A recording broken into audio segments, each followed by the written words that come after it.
Welcome to everyone. Thank you really for making it in such a short notice. I have been talking to you individually, to the speakers, and you all have been, you all have showed me your support and being on board. So yeah, I really thank you for that. Purpose of our webinar today is, as hinted in the title, it's to bring that Pan-African voice that has been kind of missing or silent when it comes to defending the sovereign states in Africa, and also the rights of the citizens in these member states. So we take as an example the case of Ethiopia today to demonstrate this. So, and we discuss. So at the end of it, we will also prepare, taking into consideration what the panelists have said, we will prepare a joint statement that will be sent to the African Union and to its regional blocs, so that we make sure that our voice is heard by those concerned. Yeah, so it's a start, but we have to do a lot, but it's one step at a time. So without any due further, today we have our keynote speaker, His Excellency Ambassador Teferi. So he will do the opening speech for us. But before that, let me say briefly about Ambassador Teferi. As a career diplomat, he has served at diplomatic missions to the People's Republic of China in Guangzhou, in Brussels, in Zimbabwe, in Geneva, and since I think September 2020, he has been an ambassador of Ethiopia to UK and Ireland as well. He also have served in between his years of different diplomatic career as a Director General in Public Diplomacy and Communication in the headquarters in the Ministry of Foreign Affairs of Ethiopia, also as a Minister Chief Advisor in capacity building, as an Acting Director General, again in Public Diplomacy and Communications, and as a Counselor, Press Information and Documentation Directorate. And also, last but not least, Ambassador Teferi Melese holds an MA in Literature and a Bachelor of Arts in Ethiopian Language and Literature from Addis Ababa University. Today, he's sparing his time while he's also attending the Glasgow meeting, and we appreciate for making this time. The floor is yours, Ambassador. Thank you so much, Mahalet. Distinguished guests, ladies and gentlemen, good evening and a very warm welcome to you all. At the outset, allow me to express my deep appreciation and thanks to the Defend Ethiopia Task Force Europe team, Connecting Africa, and the Kwame Nkrumah Ideological Institute for organizing this webinar, and for inviting me to be part of this important and timely gathering. I would also like to express my sincere thanks to the distinguished panelists, moderators, and participants for taking time out of their busy schedule to engage from near and far in today's webinar. It's my hope that today's event will serve as a platform to create more awareness about the situation in Ethiopia, the role of the diaspora in supporting the cause, and how to galvanize support from the international community and the diaspora on the humanitarian situation. Ladies and gentlemen, the situation that unfolded in Tigray in November last year has represented a watershed moment in my government's attempts to ensure the rule of law and advance the cause of human rights in the country. The impunity implanted over 3 decades by TPLF dominance, coupled with the demise of TPLF privilege following the transition in 2018, created a volatile national situation in which the vast majority of Ethiopians sought to move forward into a new era of democratization and justice, while a few political elites sought to return to the repression of the old. And finally, on the night of November 4th, the TPLF, aided by its supporters armed itself and committed the most heinous crime by attacking the northern command of the Ethiopian National Defense Force. This wanton act of aggression and treason posed a threat to the sovereignty and territorial integrity of the Ethiopian state, as well as grave danger to the stability of the entire Horn of Africa region. No government can tolerate its soldiers and innocent civilians being ambushed and killed in their dozens, as happened at the hands of the TPLF. Therefore, it was a duty incumbent upon the government of Ethiopia to take appropriate measures against the illegal army of the TPLF and to restore law and order in the Tigray region. This conflict, which was created by a few individuals who were intent on destabilizing the country, unless they could be in charge to turn the wheels as they pleased, has cost our country dearly, and the government's highest priority right now is ending the suffering in Tigray and around the country. For centuries, many have sought to divide and destabilize Ethiopia and have failed.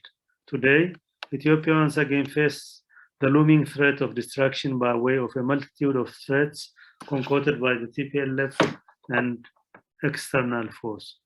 Over the last year, it has been sad to note that much of the international media coverage of the current situation unfolding in Ethiopia is dominated by outlets engaged unwittingly in the spread of misinformation and propaganda, and whose reporting has consistently failed to meet the journalistic standards they champion. Furthermore, campaigns and sanctions are being waged by other governments against Ethiopia in an attempt to dictate terms to the country and undermine the unity, territorial integrity, and sovereignty of the Ethiopian state.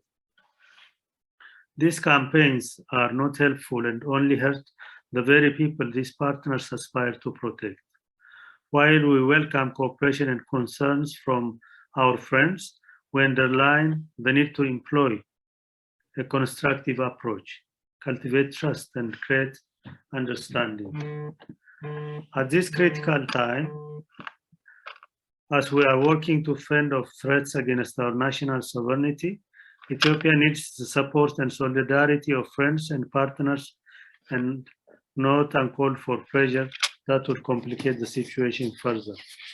Ladies and gentlemen, what we have witnessed in the past few weeks is the TPLF's continued aggression and provocations in neighboring regions, particularly the Afar and Amhara regions. This is happening despite the government's declaration of the unilateral humanitarian ceasefire to ensure better humanitarian access and to strengthen the efforts to rehabilitate and rebuild the region. The TPLF has outrightly rejected the ceasefire, and instead of taking the opportunity to support those in need for humanitarian assistance, they have resorted to declaring war on neighboring regions, thus pushing the people of Tigray into further disarray. This has put the lives of many at risk and has left hundreds of thousands in neighboring regions displaced. The destruction to economic assets within the region has also disrupted the livelihoods of many. Despite the TPLF's continued aggression, which is exasperating the humanitarian situation, the international community has remained silent. As Ethiopia stands at a crossroads in its efforts to build a more pluralistic and prosperous society, I call upon the international community to stand in solidarity with the people and government of Ethiopia in condemning the TPLF atrocities and encroachment into other regions. I also urge you to be cognizant of the misleading reports on Ethiopia currently circulating, and would therefore like to take this opportunity to call upon the media, the distinguished panelists, and others to use their platforms to share balanced and accurate information about the current situation in Ethiopia. The organization of the African Union, Unity, now the African Union, was formed 58 years ago by African fathers like Emperor Haile Selassie and Kwame Nkrumah, with one common goal, that only through unity and solidarity can Africa safeguard its independence and unlock potentials. Africa is home to some of the fastest growing economies in the world. We are ambitious and optimistic. We have more that unites us than divides us. So it is imperative for us to work together in the true spirit of pan-Africanism, solidarity and cooperation to create the Africa we want, a peaceful continent, a continent with a bright future ahead. In his inauguration speech a few weeks ago, Prime Minister Abiy underlined the critical need to strengthen our capacity to produce African solutions to the many natural and man-made challenges we face as a continent. We should strive our hardest to carry out our responsibility under the principle of African solutions to African problems, to create a united, peaceful, and prosperous Africa that protects our continental interests in the world stage, the Prime Minister said. The government of Ethiopia therefore welcomes efforts spearheaded by the African Union and will work with them, together with the High Representative for the Horn of Africa, His Excellency Olusegun Obasanjo, towards an Ethiopian-led national dialogue to resolve the current situation. Ladies and gentlemen, notwithstanding the current challenges we face, I remain confident that the Ethiopia that lies on the horizon is one of hope.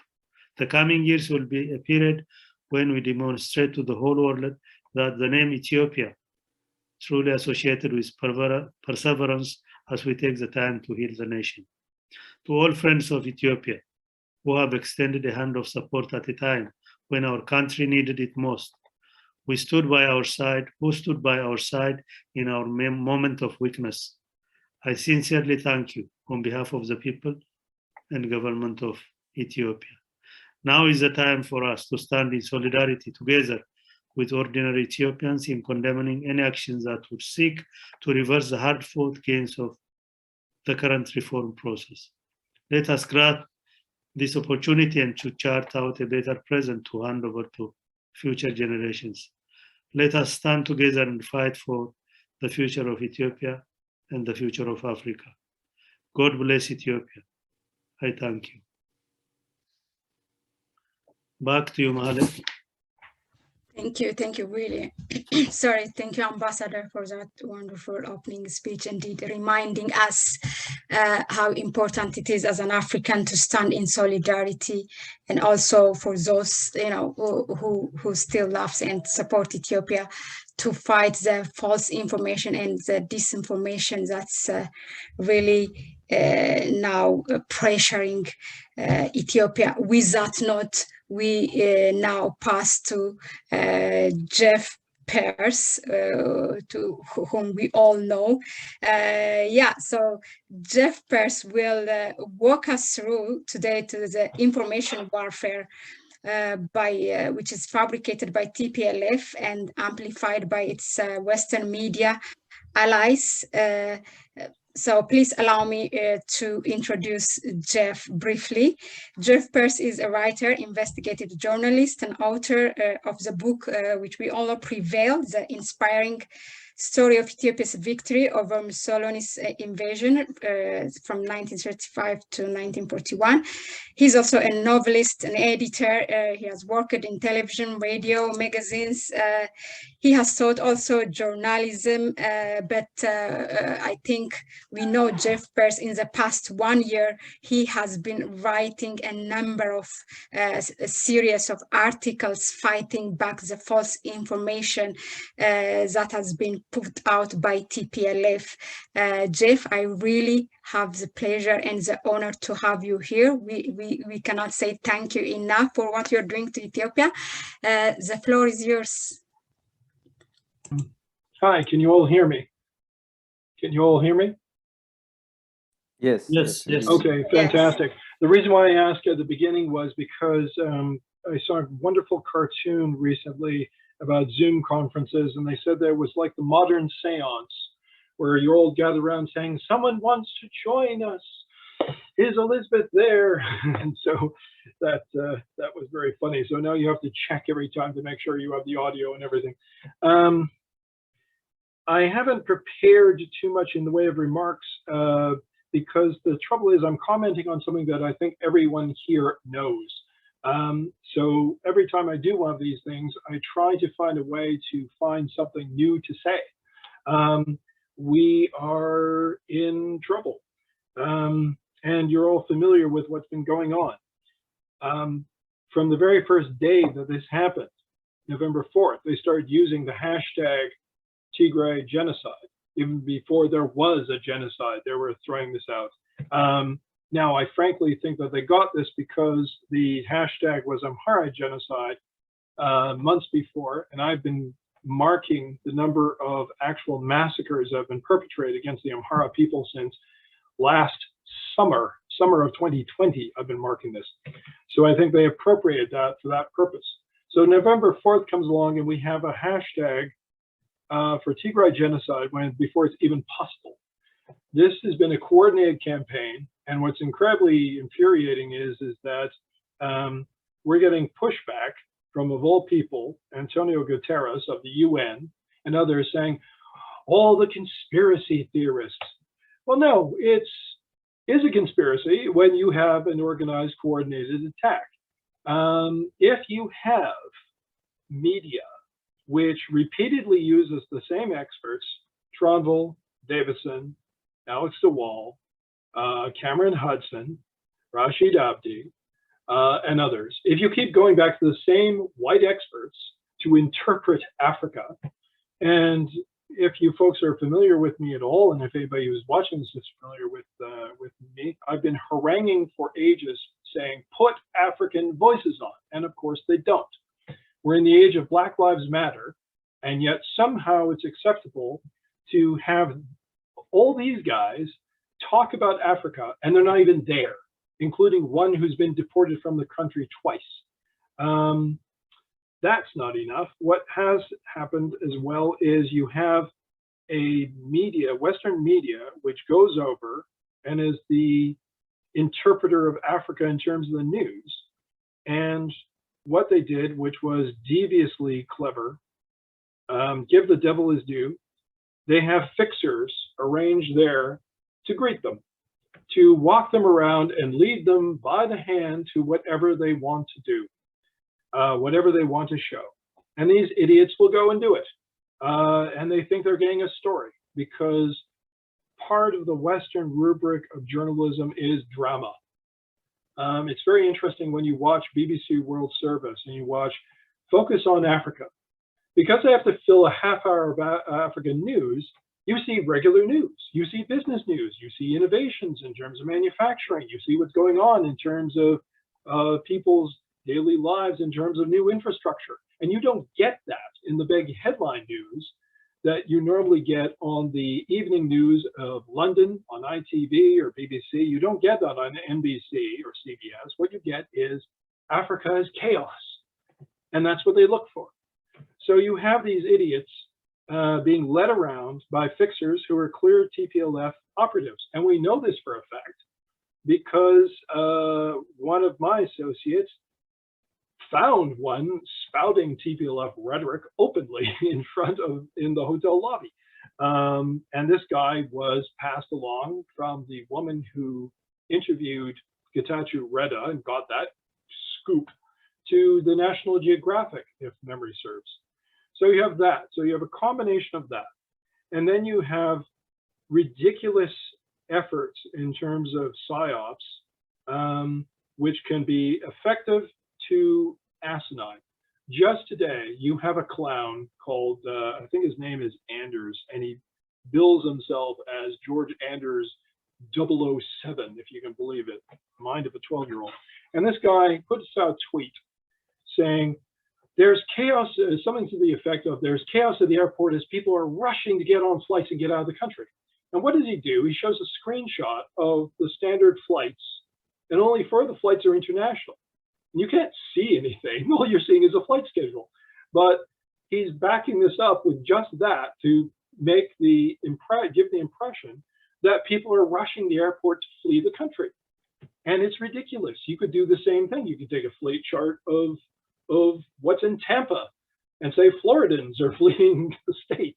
That's what you've got.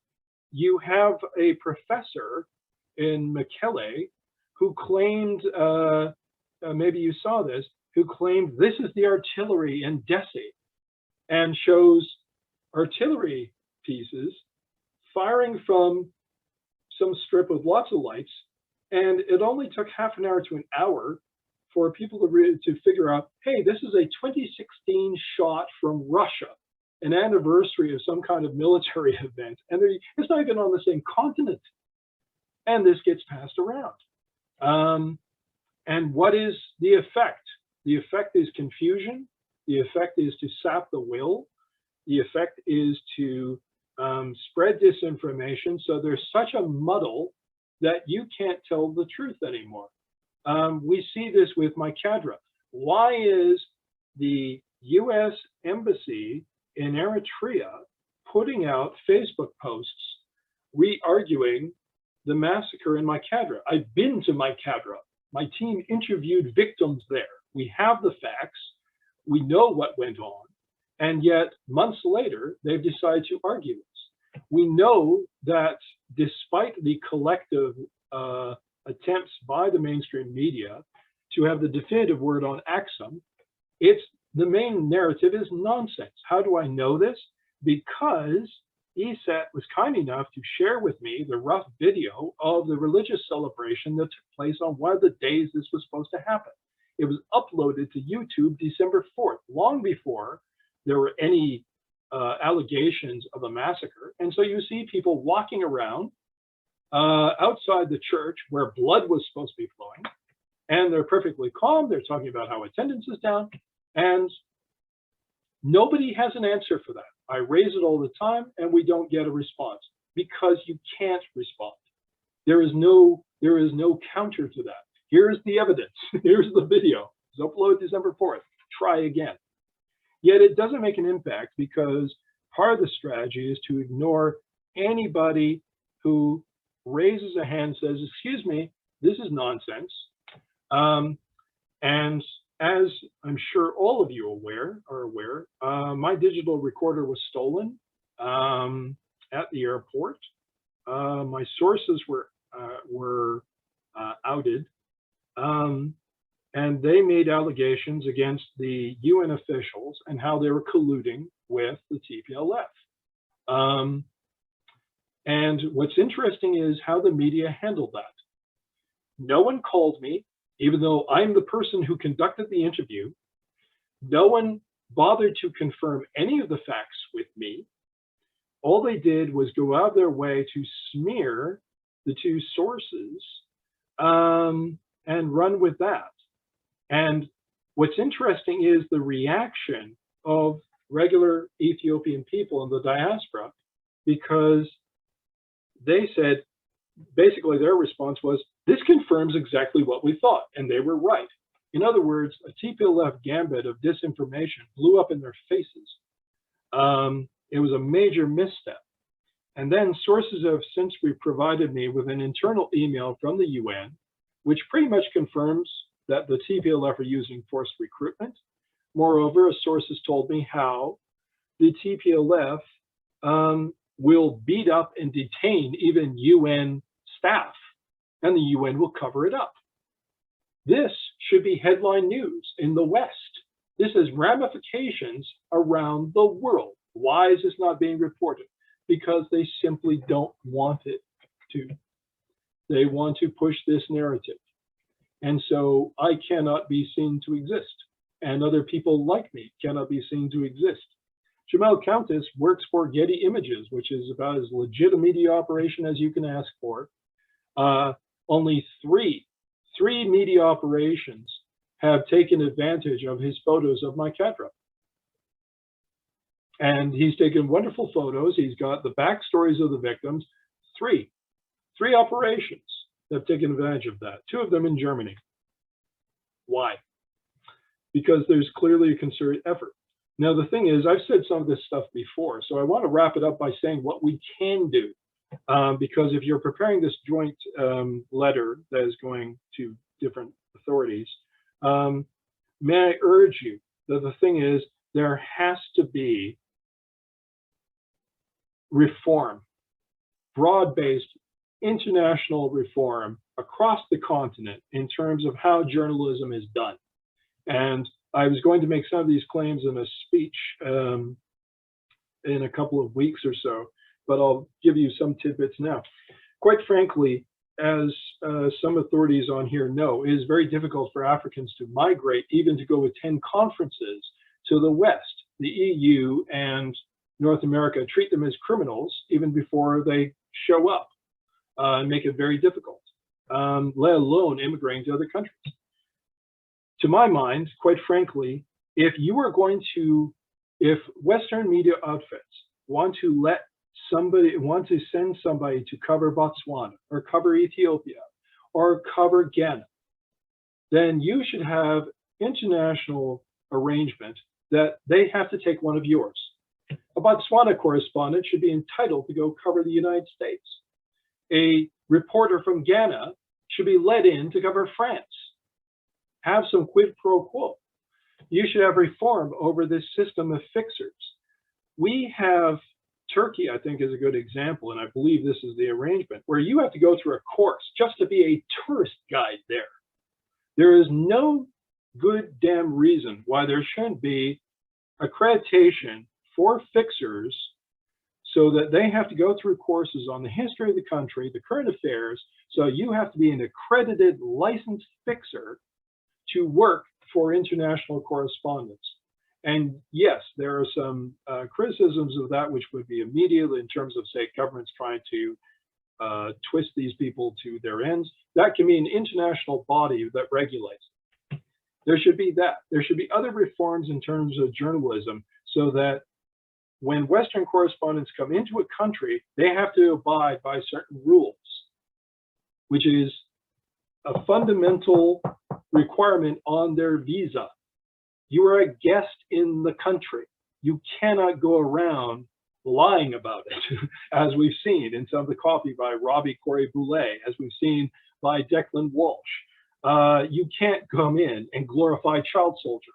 You cannot come into an African country and violate the safety of a safe house for sexual assault victims and splash them all over your evening broadcast. No, that's got to stop. So there has to be fundamental reform in terms of journalism in developing countries. The days where you have white people who come along to interpret the country and they're supposed to be the end all and be all say in terms of how even current events are happening has to be over. And of course, some idiot out there will say, well, you're white. Yeah, the only reason why I have a voice at all in this is because we have an entire infrastructure of media and the outside world who won't listen to Africans. The very reason why I went over to Ethiopia in August was because the two diaspora groups that funded me said, they won't listen to us. You've got to go.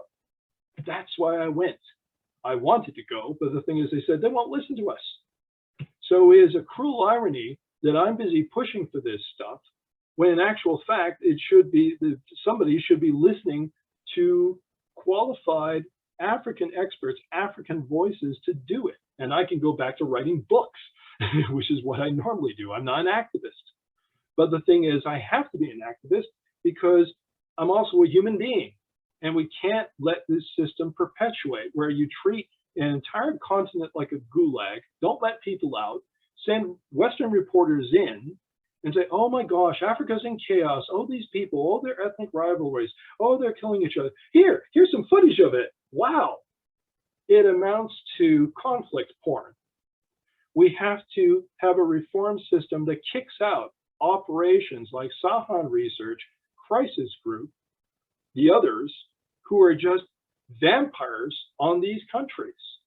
And if I had my way, I'd be kicking out Human Rights Watch and Amnesty International as well, because they are neo-colonialist operations, which are only there so they can bleed donations out of people on the other side of the world and out of the World Bank and out of other operations. While the main funders of, I believe it's Crisis Group, is George Soros, who's funding one of those.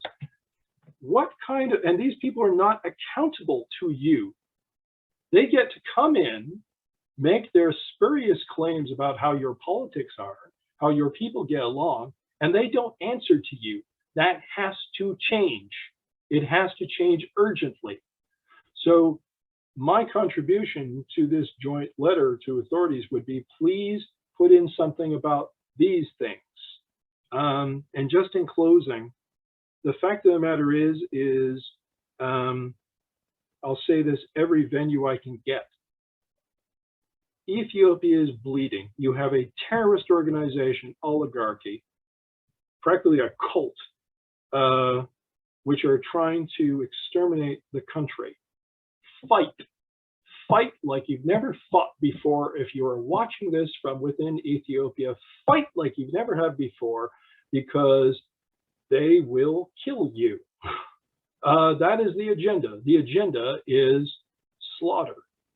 And I'm sorry, but nobody else is going to do it for you. You have to join in the struggle and defend yourself and defend your family and fight for your country. And I want to get back there as soon as possible, because I would be very glad and proud to be there to help.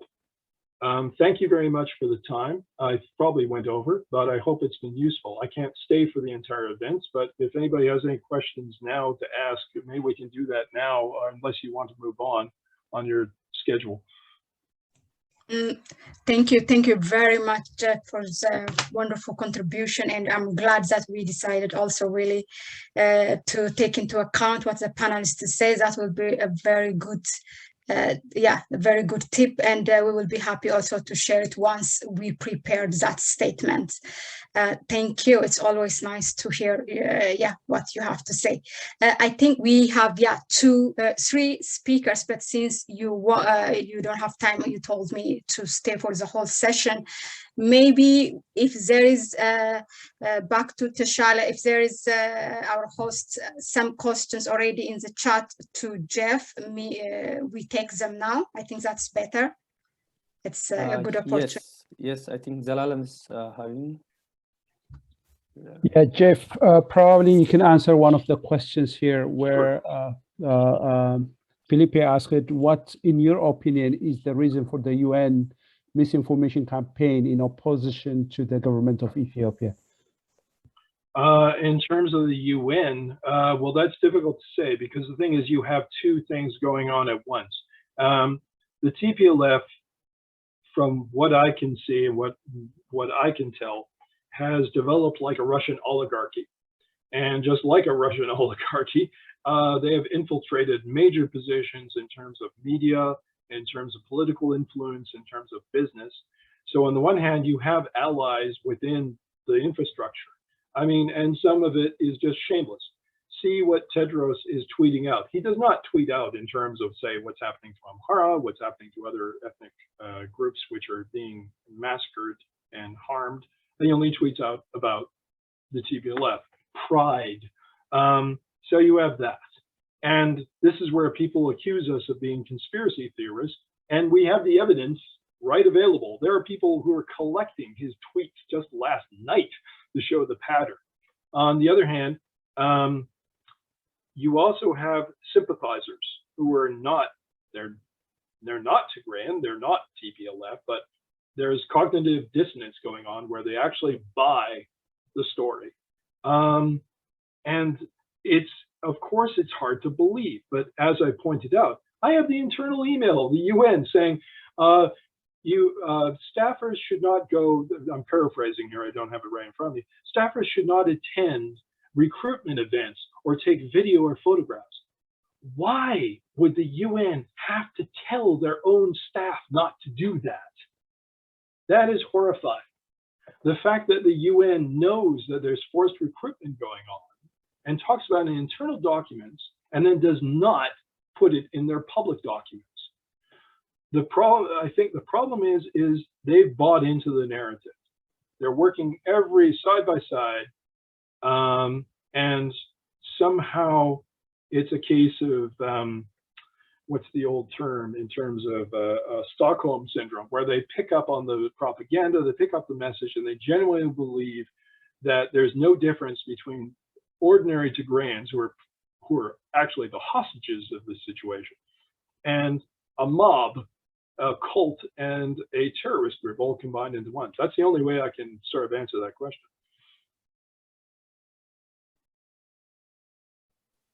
Thank you. Zelalem, is there next? Zelalem, are you there? Yes, I'm here. I think that should be it for Jeff. Yeah. Okay, thank you very much. Thank But you, there are folks. so many, a lot of messages appreciating what you're doing. So I've done nothing. I just want to let When you I know. finally do something useful, then okay. But so far I've accomplished nothing, and I want to try and do something useful for folks. Thank you, though. But allow me to say this, Jeff. I mean, you definitely have done a lot, but whenever we look at you, I mean, we look at your works, it reminds us how much we have not done so far, and it brings that energy that we, as you said, we have to fight. We're like, we never fight, yeah, we have to fight, and we have to continue like never before. And thank you very much. Can I just say one thing? When I say those words, yes, it's easy to say those from the comfort. I'm in a Toronto house, far from there, but I do want to figure out it's the logistics, the funding. I do want to get back there. I would not say these words, making them empty, without wanting to be there with you. And I will try like hell to get there as soon as I can. Thank you. Bye. Thank you. Thank you. Have a good day. Thank you very much for your time. Okay, yeah, that was really good. Yes, so moving on, our next speaker is Ras Elijah. As you know from our, a lot of webinars have been done and Zoom meetings, but we have been trying really to bring a Pan-African, that, a kind of a webinar that's Pan-African, to bring people who support Ethiopia, who support Africa. So one of the purpose of this meeting is definitely to close that gap. So we have here today Ras Elijah Tafari, who will present to us his thought on Ethiopia, Africa, and the UN strategic solutions addressing the root cause. So allow me again to introduce him briefly. Ras Elijah Tafari is an artist and the founder of the organization Reform the United Nations. Now, he is born in Cairo and currently Egypt and currently based in New Mexico. Ras Elijah Tafari is a fine artist who specializes in creating African and Rastafari arts. His focus on His Imperial Majesty Emperor Haile Selassie the First and Ethiopia, meaning his arts being focused on that, made his art internationally recognized. In 2020, he wrote and published a book marking the 75th anniversary of the UN, which is called Mankind's Last Hope, the Urgent Need to Reform the United Nations. On the day of the publication, which is 1st November, he also founded this organization called RAN, meaning Reform the United Nations Now. He has spoken on various events at African, in the University of New Mexico, at UN International Day of Peace, and also at the historic royal visit of Prince Ermias Haile Selassie and Prince Saba Kabada. It says, yeah, and yeah, Ras Elijah, the floor is yours. Thank you. Thank you, Mahala. Greetings, and thank you, everyone, and thank you, Defend Ethiopia Task Force Europe and the Kwame Nkrumah Ideological Institute for organizing this webinar, and thank you, Mahalet, and Connect Africa for hosting this most important forum. When I speak to you, it is not for or as myself. It is on behalf of RUN, Reform the United Nations Now, a new and passionate organization that is raising a global call for the removal of the UN Security Council veto power and a democratic United Nations. In order to see a functioning and mature United Nations, we need to see accountability on all parts of all nations, and not to allow the US, China, Russia, Great Britain, or France to have the final say. The current policies are from a colonial era, And for Africa, who holds a majority of seats today, it is counterproductive for us to be marginalized. Many of us are Pan-Africans, and we can see how these superpowers threaten to recolonialize Africa, and how a system of permanent ruling class and discrimination is the root cause for both what is holding the UN and Ethiopia from its potential. Let us make it clear why we're here. We believe Ethiopia is being attacked on many fronts, internationally led by maverick entities within the United Nations, influenced by foreign governments and the TPLF. The United Nations falls short of providing the assistance that African nations need, and then groups like the African Union, they have to step up. The African Union, through rising to the challenge to be honest peacemakers, can be globally needed examples and add legitimacy to the purpose and the will of the African Union. Why is the African Union so important in this topic? It is because Ethiopia is not only its headquarters, but in the middle of a sophisticated domestic and foreign attack, both in an armed conflict and in an information war, one that Africa will either collectively suffer from or collectively conquer. We are also here because Ethiopia is the heart of humanity. And like many nations across Africa, we see Ethiopia as a beacon of hope. Following the death of Meles Zenawi, those who watched the fall of the TPLF after 27 years of documented brutal rule were hopeful. Their hope rested in a new prime minister that was there to repair the damage and can bring Ethiopia into a new era. Prime Minister Abiy Ahmed made sweeping changes and angered those who benefited from war and division from all sides, resulting in assassination attempts. The TLF have, over their 27 years in power, consolidated the country's weapons, the ammunition, and have stolen over $30 billion from the treasury while building their international relationships. They built on the communist, instated ethnic federalist constitution left by the Derg, exploiting ethnic discrimination to benefit Tigrayan business interests and military power. We as RUN have been studying the complicated chess moves that the international community is doing, what the TPLF is doing, and what the Ethiopian government is doing. In the interest of a secure Ethiopia, we want to acknowledge some important facts.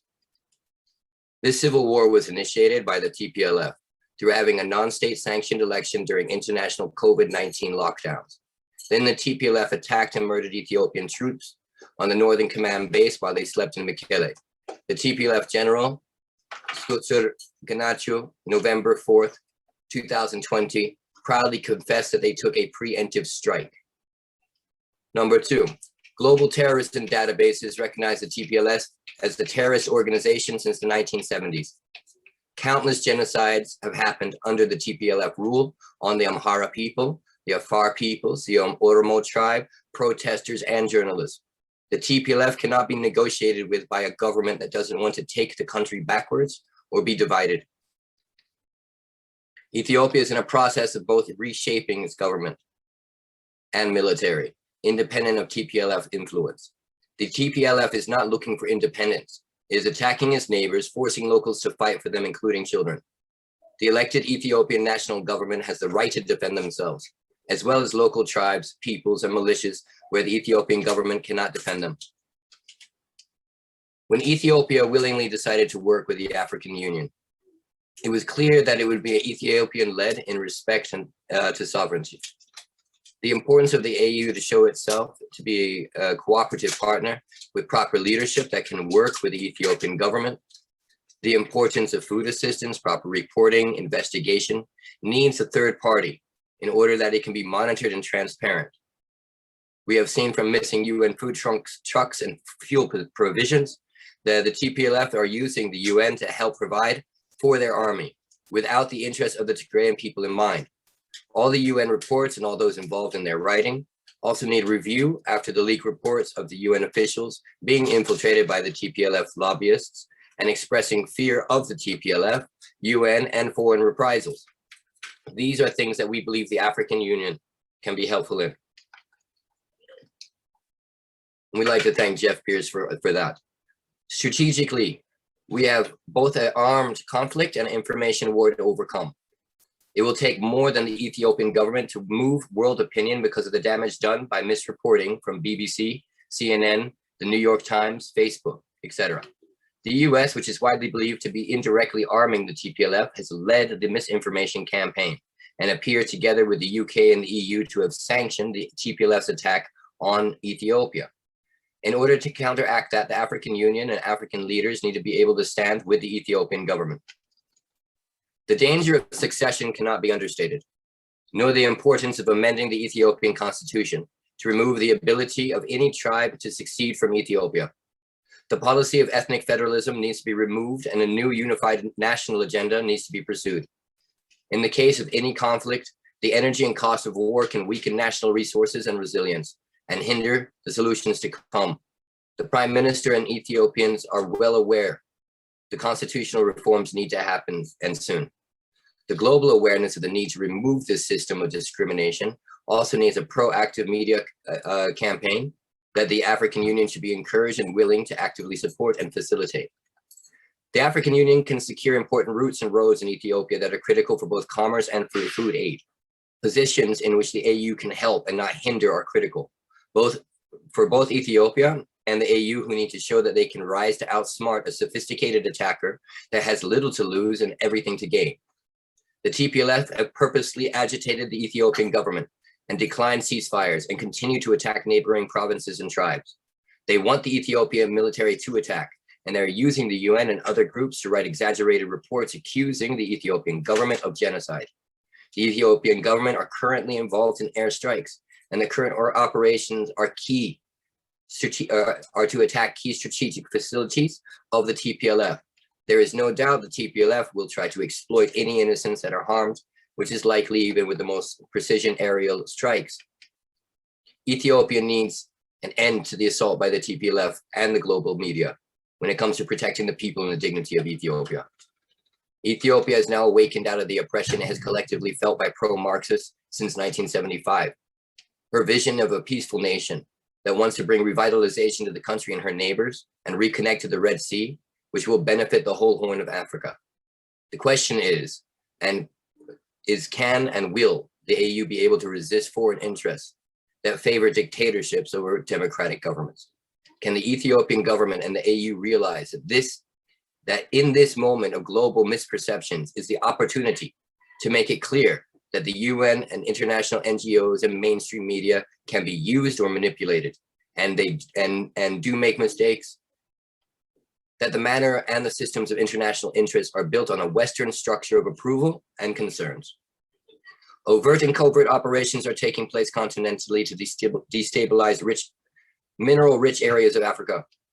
The motive of the TPLF and some foreign governments is to keep Ethiopia from maximizing her potential and maintain poverty and division, which creates insurgencies, enabling war machines to profit off proxy wars. The so-called NGOs like the Sahan Research Group, located in Nairobi, Kenya, having been expelled from Somalia, have been outlets for misinformation and have influenced the UN in the past.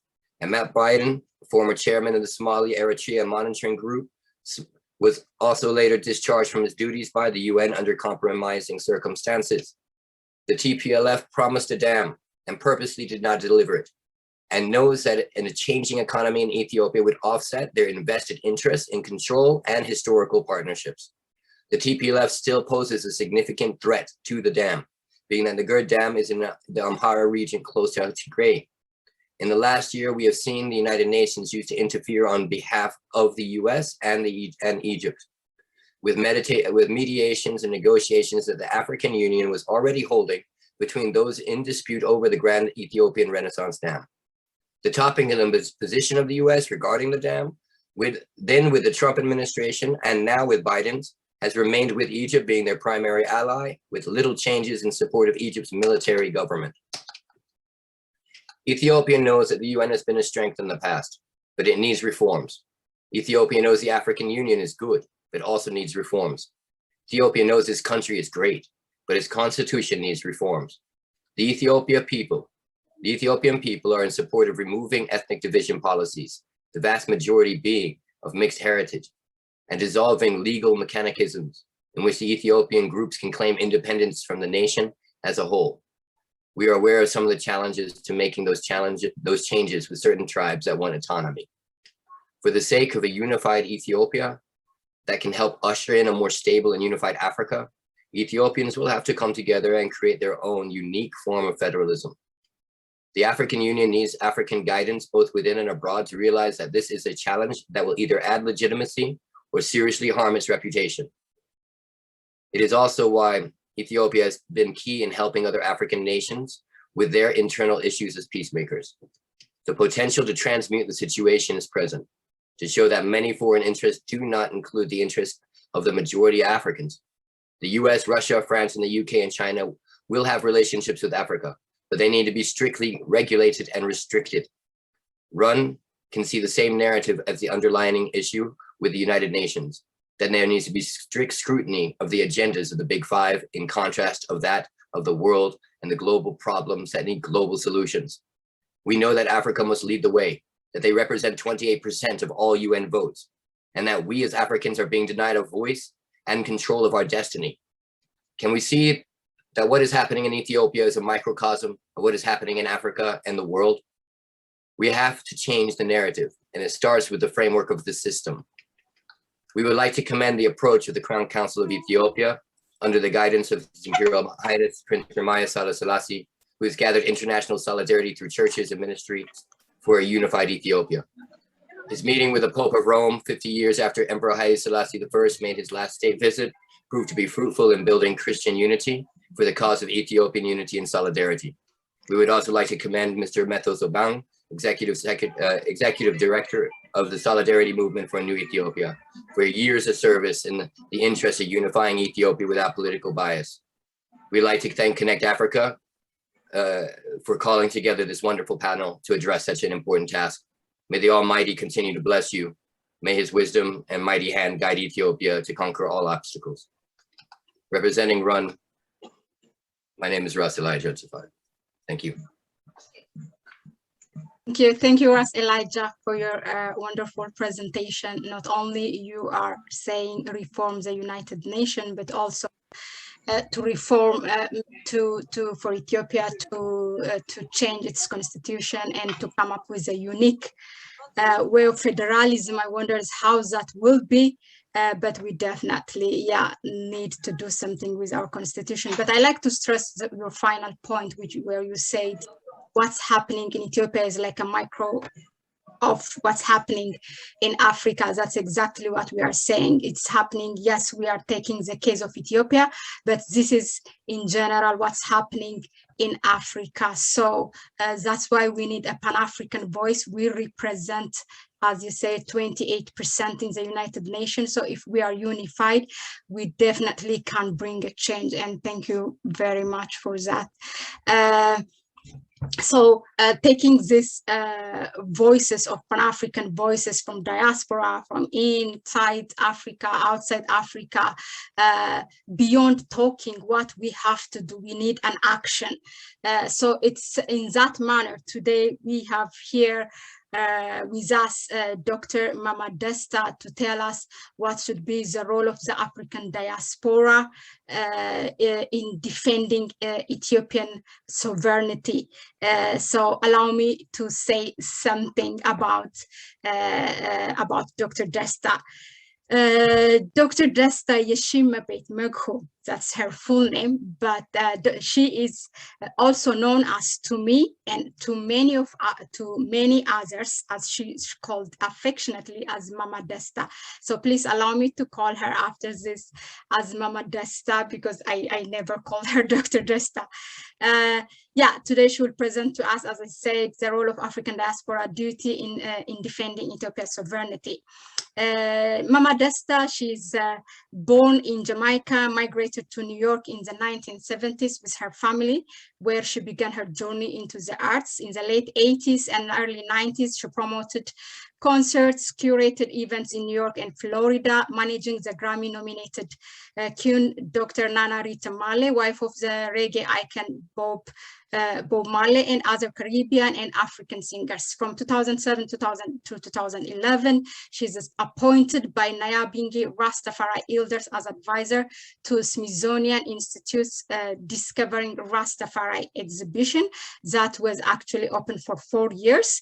From 2000 to 2004, Mama Desta served as the University of Florida Levin College as acting director for the Center for Race and Race Relations and Community Diversity Coordinator. In 2004, she was managing director of the Bob Marley Foundation, which eventually also led to in 2005, the celebration of the 60th birthday of Bob Marley in Ethiopia. And she, at that time, I think ever since, that's when she started to live in Ethiopia. So in the same year, she also founded a non-profit DYMC and association creating consulting firm. Mama Desta is an author of a children's book called I Love Locks, illustrated by Prince Marfesa. She's a weekly contributor to the weekly Capital newspaper back home in Ethiopia. In 2014, she curated an exhibition called Rastafari, the Majesty and the Movement at the Ethiopian National Museum. She consulted and managed international artists from Caribbean, Africa, from the West, including diplomatic missions, African Union, and United Nations agencies. The diverse and proud mother, Mama Desta, allow me, I mean, usually what's forgotten from the biography of the woman is actually that they are a mother, they are a grandmother, they are a sister, they are a wife. So Mama Desta is actually a mother, a proud mother of 10 and a grandmother of 13. She actually received the new addition grandchild last night. Today. The 14, today is 14. Okay, I will correct that. And still, she welcomes that with her daughter, and she's still here with us to do this. Mama Desta, she holds BA in Business and Professional Management from Nova Southeastern University, and a Juris Doctorate from the University of Florida. There's always one thing that's yeah, so Mama Desta, actually, without due further, back to you, the floor is yours. Okay, thank you so much. I'm going to be reading, so I don't know what you're going to be seeing, but thank you again, Mahalet. I'm always humbled and honored when you call me, whether as Mama to advise or on occasions like this, where I'm with such an august panel of individuals committed to one thing, to reflect on the title, ensuring the sovereignty of Ethiopia. It's been centuries, millennia, that ones have tried to undermine, challenge, and overtake our country. And so I'm honored to be a part again of this forum. I'd like to start my presentation with a bit of precedent and historical context to help us move along to the solution part, because many times we don't unpack the scenarios that we find ourselves in, and it's understandable because it's emotional. And therefore, there's a lot of reaction versus analysis. And there's so much dynamism to consider when we speak of Ethiopia, the mother, the cradle of civilization, indeed. So the diaspora duty and role in supporting Ethiopia's sovereignty and Diaspora Africa Forum, the clarion call. I began, which today, ironically, marks the 91st anniversary of the coronation of Emperor Haile Selassie I and Empress Menen I, November 2nd. I start with an excerpt of his speech at the OAU, May 25th, 1963, as the first president of the OAU, now AU, where His Majesty says, quote, "Our Armageddon is past. Africa has been reborn as a free continent, and Africans have been reborn as free men. The blood that was shed and the sufferings that were endured are today Africa's advocates for freedom and unity. Those men who refused to accept the judgment passed upon them by the colonizers, who held unswervingly through the darkest hour to a vision of an Africa emancipated from political, economic, and spiritual domination, will be remembered and revered wherever Africans meet. Many of them never set foot on this continent. Our context today, the African diaspora, both those at home and abroad. Others were born and died here. The nations of Africa, as is true of every continent of the world, from time to time dispute amongst themselves. These quarrels must be confined to this continent and quarantined from the contamination of non-African interference. I want to reiterate that statement of His Majesty. These quarrels must be confined to this continent and quarantined from the contamination of non-African interference. Procedures must be established for the peaceful settlement of disputes in order that the threat or use of force may no longer endanger the peace of our continent. Military planning for the security of this continent must be undertaken in common with a collective framework. The responsibility for protecting this continent from armed attacks from abroad is the primary concern of Africans themselves. Provision must be made for the extension of speedy and effective assistance when any African state is threatened with military aggression. We cannot rely solely on international morality. Africa's control over her own affairs is dependent on the existence of appropriate military arrangements to assure this continent's protection against such threats while guarding our own independence. Again, this is the excerpt of a speech, May 25th, 1963, that I still think is quite appropriate and relevant here over 5 decades later. The Diaspora Africa Forum, whom I represent to the African Union as a liaison, which basically means my job is to knock on that door and ensure for the last 12 years that those of us from the 6th region, in the 6th region, are recognized and reintegrated.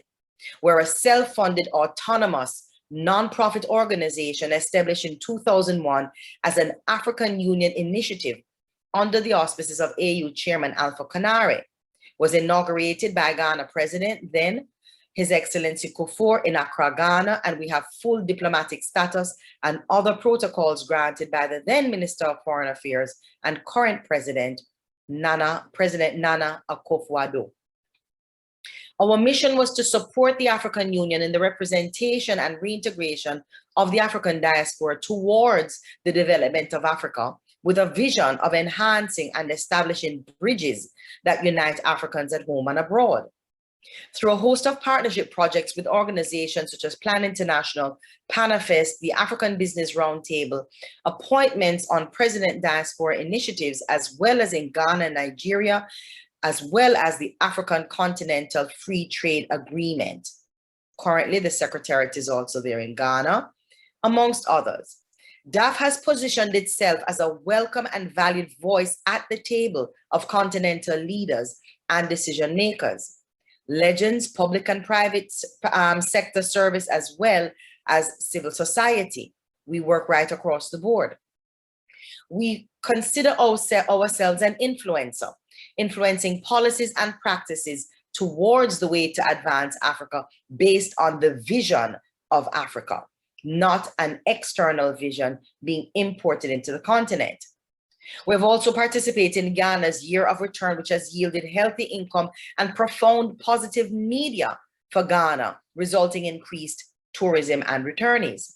That said, again, my job at my position as liaison to the African Union does agitate for the recognition and reintegration for those of us coming home, utilizing our skills, services, and more importantly, our Pan-African loyalty.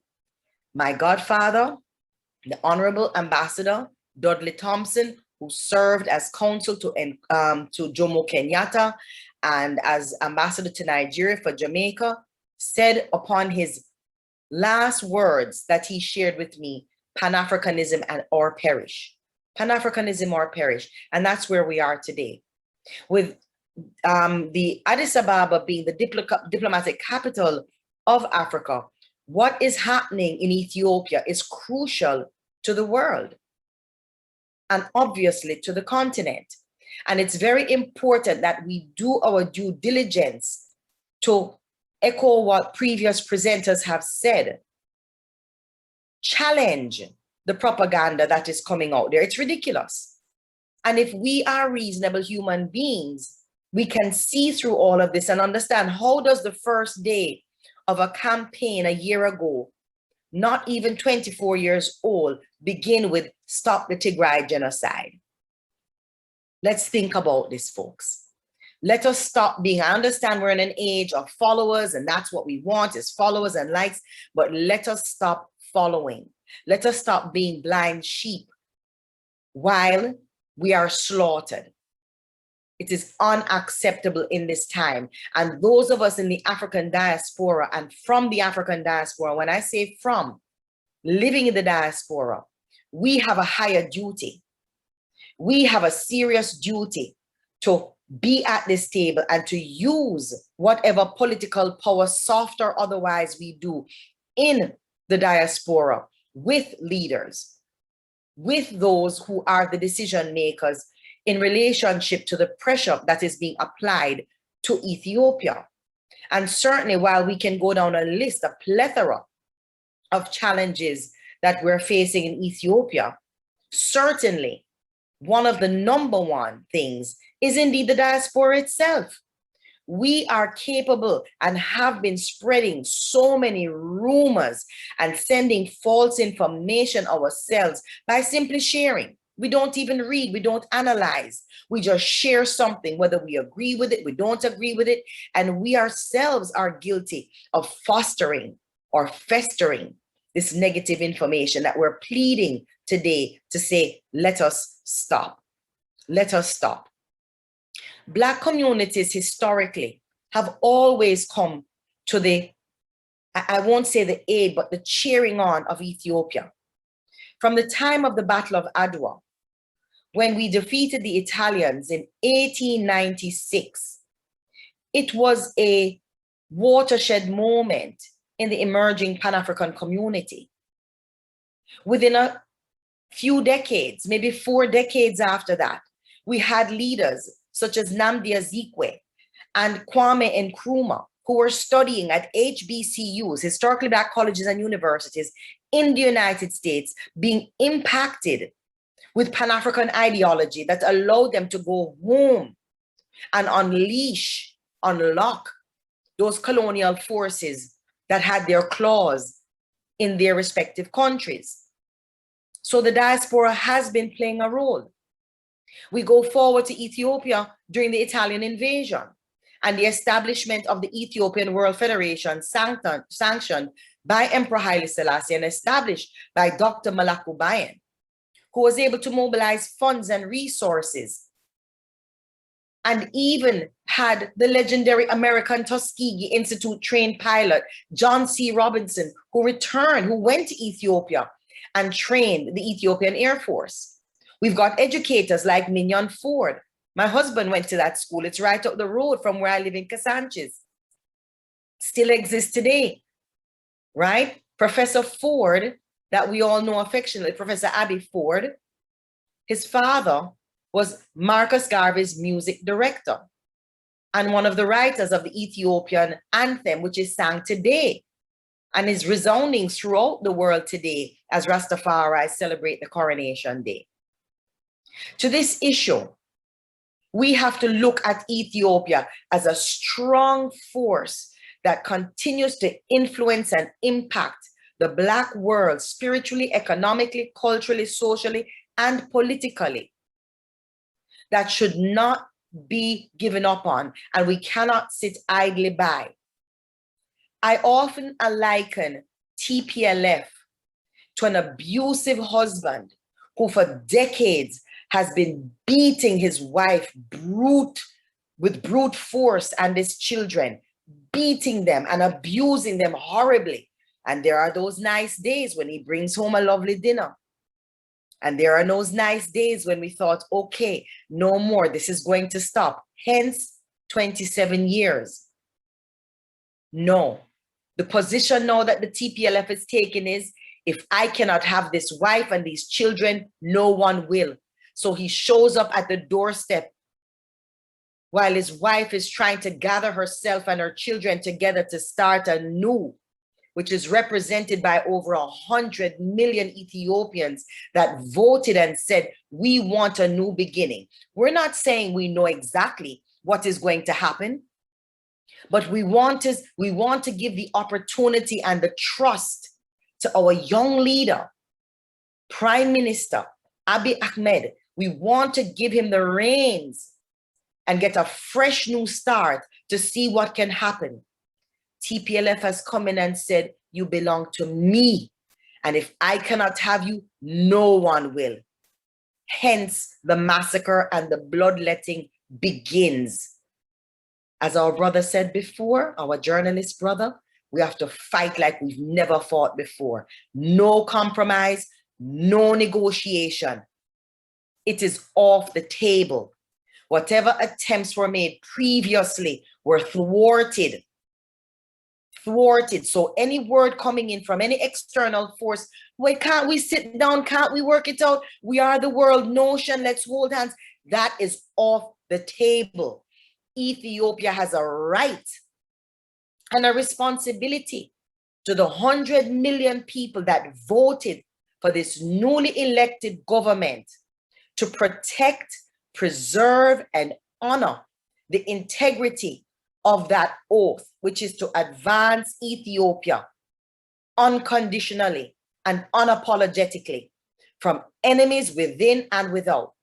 Now, this is not an easy thing for the African diaspora to unpack, because unlike the days of past, when our enemies were clearly delineated, we knew who they were from the Berlin Conference when they carved up the continent. We knew who they were when they came in to attack Ethiopia, Italians' flags they carried. Now, the enemy is nebulous and fighting from all levels in all ways and utilizing our very own people and then hiding it under tribalism. This is not tribalism, friends. This is one thing that must be emphasized. That is part of the propaganda. There are good people and bad people in every walk of life, and we can all attest to that, even within our own families, even within our own blood, our own DNA. This is not about this. This is about an organization that was given 27 years, given an opportunity to make a change and did not. No, the African diaspora has made every effort over the decades to engage, but no, it's been frustrating for me, frankly, to find out, what do we do? Where do we go next? What is our role?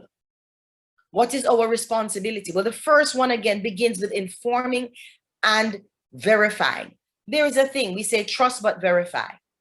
Okay, this email or message came from someone close to me, and this person would never tell me anything that's wrong. Verify the information. So wherever you're sitting in your seat, you're able to make sure that you are sharing what is good and not perpetuating the propaganda that is never ending. It just spins and spins and spins to the point that we're even tuning out those who just decide to shut it down. We're tuning out the actual information that is coming out of the continent. My sister Maureen Achieng, she was a very close sister, and it's very disappointing to me what the United Nations has done to her. I've known this sister and worked with her with IOM for several years. And to me, if this is not proof positive as to the blocks that is going on in our country, I don't know what more is. It's right there. Where the African diaspora is concerned, we do have the ability to lobby and agitate to the African Union. We also have the ability to understand that the African Union has something called Agenda 2063. There is a roadmap in place, and we cannot get distracted. We understand that this is a very difficult time, but we cannot give up whatever it is that we're trying to do to build Ethiopia, because when all the dust has settled, we cannot be behind the 8 ball. We cannot be delayed in all of our advances towards development, towards reconstruction, towards reconciliation. Because what this has done and was designed to do was to break families apart. This is the most divisive action strategically set out with great allies in Europe and the United States to divide, degenerate, and denigrate everything that we know of Ethiopia. a continent who is mentioned in ancient scriptures coming right up now, looked to as a beacon of light to bring embarrassment, shame, and great destruction on us.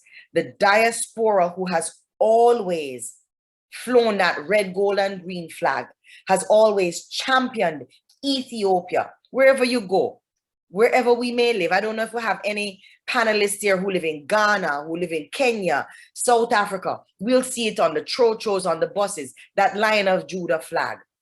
Ethiopia, our job will be to help sustain the reputation and the potential of Ethiopia. And the potential will unfold when this dam is in full swing. This is not something new, and this was not a TPLF initiative. From the time of His Majesty and even his predecessor, Emperor Menelik II, this was something on the drawing table. We have always had the Nile. It did not happen 27 years ago, 50 years ago, 70 years ago. We have always had the Nile. And so we have to look to the future. We need to engage with local and federal governments in the C6 region where we have the ability to vote. And as I said before, use our soft power to ensure that information is getting out there and that Ethiopians are protected and that the political will shifts back over. And guess what? It's going to shift. As we know, the UN always gets it wrong. They got it wrong in Haiti. They got it wrong in Rwanda. And I can go on and on and on and on. So it is time. Even the League of Nations got it wrong in 1930 when His Majesty had to go and plead and only Mexico stood with Ethiopia. So they have a history of getting it wrong.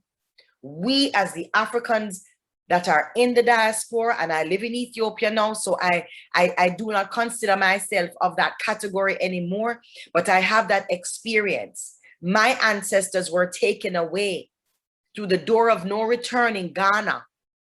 We were taken away, dragged on a slave trip in the bowels, and it was Ethiopia that gave us the strength and the beacon of hope to return home. We will do everything to ensure that that light is not extinguished.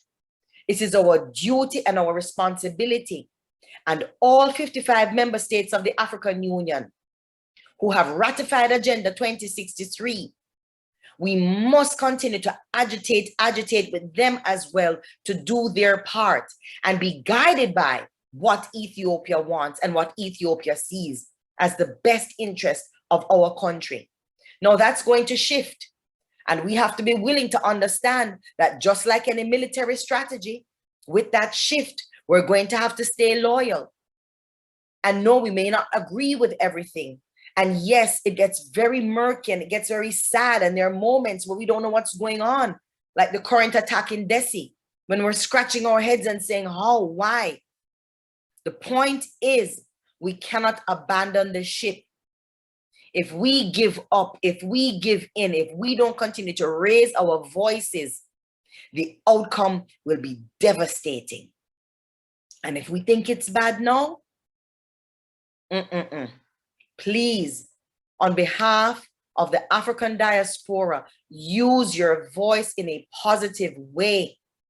And most of all, do what you do best. So many times we're working out of our wheelhouse. Concentrate on what you do best in order to effectuate change, whether it's the arts, whether it is politics, whether it's economics, whether it is investing in youth initiatives and women initiatives that are adding value in private sector to the Ethiopian livelihoods that are being decimated as we speak. Do not stop. Engage with Ethiopia. Stay engaged. Do not sit on the sidelines and watch. But I can tell you this, by the power of the Almighty, just as we have brought down Goliath, and just as we have brought down the Jericho walls, the TPLF, it shall come down, and all of their supporters will be brought to shame. And this is a fact. And anything that I can do to further support this initiative, please do know that I am here to serve. I went home to serve. This is what I do. And I give thanks again, Sister Mahalet. This is a bold, bold calling. I thank you, Ambassador, Your Excellency, for your work and the other panelists. And I yield my time. Thank you.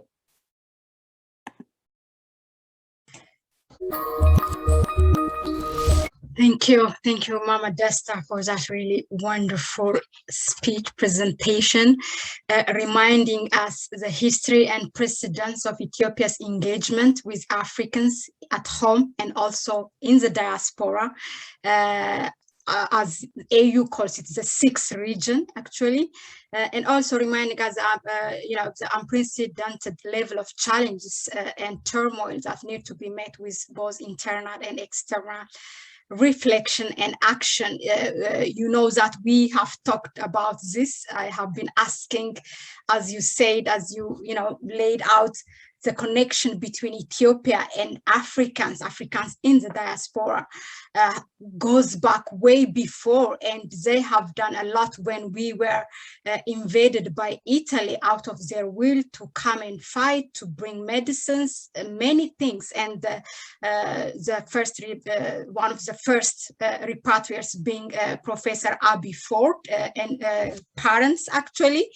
By the way, we have here with us Ambassador David Commission. I would like to acknowledge that Ambassador David Commission. Please say hi to the host. He's an ambassador of Barbados to CARICOM. CARICOM is the equivalent of the African Union for Caribbean community. And we would like to have you here, and later on, maybe after our speakers, to reflect on this. I always ask, what happened now? We were that connected, but what went wrong when all these atrocities are going on in Ethiopia that no Africans in the diaspora are not saying, why they are not putting their voice in the GER? During the GER, it was slightly better, but now it's like silent. So yeah, it helps to bring that, to remind us it was like that. We still need to build it and work on it. And this definitely, it could be the first, but not the last such webinars. And we will continue and engage and try to close that gap as we go forward. Thank you again, Mama Desta. It's always good to have you and to hear the stories and how you connect Africa and with Caribbean, with Africans in the diaspora. I really like that. Continue what you're doing. Again, I would like to say congratulations on the number 14 grandchild, which I forgot to say before. Thank you. So. Our last speaker will be Salifu, Yahaya Salifu. So having all this, we need to, at the end, of course, to strategize how we mobilize voices from Africa, inside Africa and outside Africa. So that's why we have here today Yahaya Salifu, also known as Prince Salifu. By the way, I'm sorry, the way we start was late and I was like, my mind was all over. I really have to thank the Kwame Nkrumah Ideological Institute, really, for being on board. You really have been following the stories in Ethiopia. I really, it kind of opened my eyes after I discussed with your institution, because I never knew, African platforms and organizations have that understanding what is going on, because definitely, obviously, the media is fostering something else. So without further ado, allow me to introduce Prince Salifu. He's a graduate from University of Bua in Cameroon with a bachelor degree in environmental science. And also in the university, he held various positions in the department and university. Mr. Salifu is also a certified health, safety, and environment expert and a certified school fire marshal. His love for Pan-Africanism ideas dates to his secondary school days, where he always visited and listened to pioneer Pan-Africans in his home and country, and wherever he stays, he always interacts with fellow Africans. That's how he stayed a Pan-African. And also, He is presently the Piolo Lumumba Foundation Country Director in UAE, in United Arab Emirates, and also Executive Director, one of our organizers here, Kwame Nkrumah Ideological Institute. In 2015, he founded an association called Center for the Advancement in Mbembe, Cameroon, which works to conserve the environment, source funds for developmental issues in rural areas, improve health and education of the unprivileged. Prince Salifu's love for the development of young people led him to found a business, Africa Asia Education Consulting Limited, which provides, among other services, connecting African students with universities abroad with other high quality education at a cheap and affordable prices. He spent most of the time, he's based in two places, in Cameroon and Dubai, and I know that he's joining us from Dubai now. Prince Salifu, back to you. Thank you very much, for organizing these events with us. I leave the floor for you. Thank you very much, Mahlet, and fellow speakers and participants. You may be getting some noise because my laptop just developed some problem this evening. So please just bear with me if you hear the noise. Yes.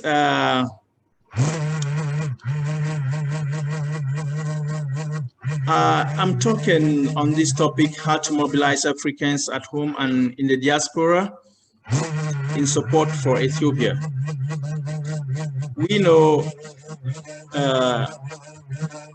when it comes to pan-Africanism or African unity, what Ethiopia has done to Africa.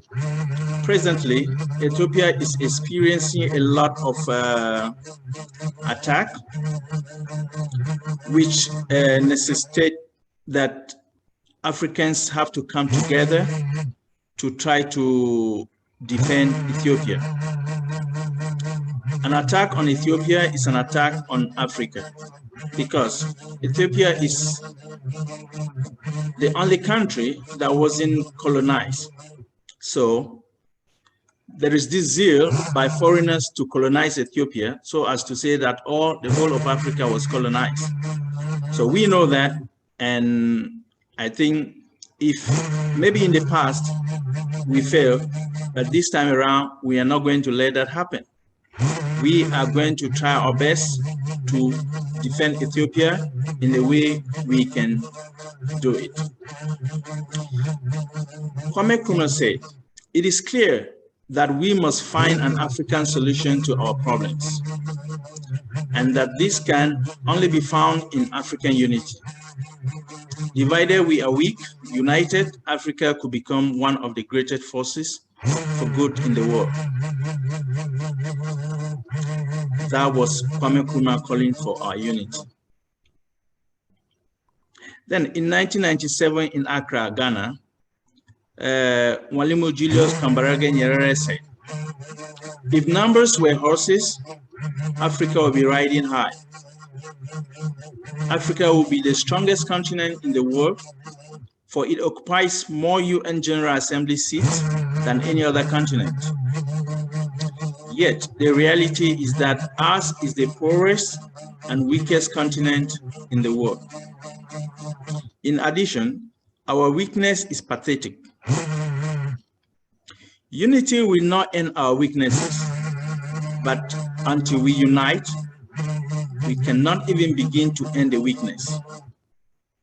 So this is my plea to the new generation of African leaders and African people. Work with firm conviction that without unity, there is no future for Africa." Yes, these are some of the famous African pioneers who call us to unite, to look for solutions to our problems. This is one of the things that we in Kwame Nkrumah Ideological Institute appreciate very much of President Abiy, Prime Minister Abiy Ahmed and the Ethiopian people, because they decided that the problem in the Horn of Africa should be solved in an African way, should be solved by Africans, not letting foreigners come in to try to solve the problem. So what do we learn from this? He's a Pan-Africanist. He is trying to promote African and African solutions. And then what does he need? Any African at home and abroad who calls himself or who believes in Pan-Africanism has to support what the Prime Minister and the people of Ethiopia are doing, because they are upholding what our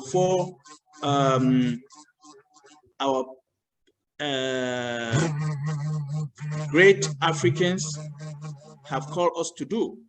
That is to unite, try to solve our problems by ourselves. You will have many people in the continent and out of the continent, or many Africans in the continent and out of the continent, complain about lack of resources, for example. But then if I want to quote from Comrade Dr. Umar Johnson, who says Black people in US spend $2 billion a year on Air Jordans, $4 billion a year on liquor, $20 billion a year in hair care and beauty products. So with this amount of money that just the African diaspora in USA could spend in a year, then we shouldn't complain about resources. That we do not have the resources to mobilize our people, or we do not have the resources to try to take care of our problems. So these strategies are strategies that we are calling on all communities to try to apply in a way to support Ethiopia, Ethiopian government, and the Ethiopian people. The situation that Ethiopia is facing now requires everybody, all of us, to try to defend it, to try to put out the real story that is happening, not the fake one that especially the Western media is trying to twist, because that is what we know they are very good at doing. So we need to look at strong leadership in African communities. Look at strong leadership, because if we engage in strong leadership, that will support a drive to try to get the right information, to understand what the Ethiopian government and the people are doing at the moment, and other African countries, because what is happening in Ethiopia is, if it succeeds, it's going to go to other African countries. So if you get a strong community leadership that can help to spread the correct information about what is actually happening in Ethiopia, is going to help. Then secondly, like the journalists say that the Tigrayan elite or political elite, because of their past presence in the government, they have infiltrated all the structures in Ethiopia. So to get the right information, we have to try to establish formal structures. We develop a formal structure that can effectively lead community change efforts. This structure serves 6 essential functions: providing overall strategic direction, facilitating dialogue between partners, managing data collection, analysis, handling communication, coordinating community outreach, and mobilizing funding. Because to pass the message, of what is actually happening, to get Africans both at home and abroad to get involved. We have to try to get this information to set up a formal structure that can get this information to the people. We have to engage diverse organizations, community leaders, and Africans that are interested. Because if you engage stakeholders who are most likely to support Pan-Africanism, there we understand that there is need to support what the Ethiopian government and Ethiopian people are doing to fend off intruders or foreigners that are trying to destabilize the country. In this, we have to involve the religious leaders, businesses, policymakers, media personalities, and people who have significant influence in the community. We talk to them, get them to understand what is happening. Then ensure authentic participation and shared decision making, because it's not only to bombard them with propaganda. No, it's about getting those who are interested to look at the situation and discuss on how to move about getting this support from the community to the Ethiopian government and people. Ensure authentic and productive rules for young people. Because now, if we have something, it is easy to pass that information around the world through Twitter, Facebook, and what have you. And we know that young people are the people who are so good at doing this. So we need to get them engaged and involve them during planning, development, implementation, and evaluation, so that they can understand what the whole story is, not getting it from people who are twisting the facts. And then we have to create a strategic plan. This strategic plan that lays out the partnership goals. Anybody you are getting involved to understand the goals and objectives of what we are trying to do. Identify the social and individual changes that will lead to support of the Ethiopian government and the Ethiopian people. Social changes include increased public will, greater community leadership capacity, increased and high quality community participation, and individual changes include shifts in the knowledge, skills, and behavior among the youth and the adults. Because before people can go out to try to support the government and the Ethiopian people, they have to understand the real thing that is happening, the truth. Then implement mutually reinforcing strategies. Decide on the activities that participants have to do. Because, for example, Kwame Nkrumah Ideological Institute and Defend Ethiopia Task Force Europe, we decide to engage media institutions or media organizations in Africa and try to go on air and talk about what is happening in Ethiopia, so as to counter the narrative put out by the CNN, BBC, and other hostile media, that are hostile to Africa and particularly Ethiopian government at the moment. Create a fundraising strategy, because to get this message out, this requires some expenses.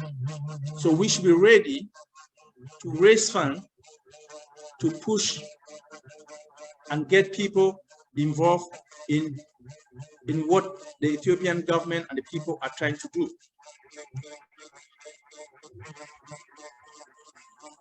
Establish effective channels for internal communication. ensure a constant flow of information by adopting formal communication strategies that allow for frequent, deliberate, and productive exchanges between partners. If you are getting people to see what the Ethiopian government and people are doing, they need to have constant information of what is happening. Like this evening, I got from the news that President Biden decided to cancel the preferential treatment that the US has been giving to Ethiopia in trade. But we all know that these things are just names. Actually, they're exploiting the people, but then they put it out as if they are helping Africans to do trade. For example, like the AGOA, which they were the one benefiting.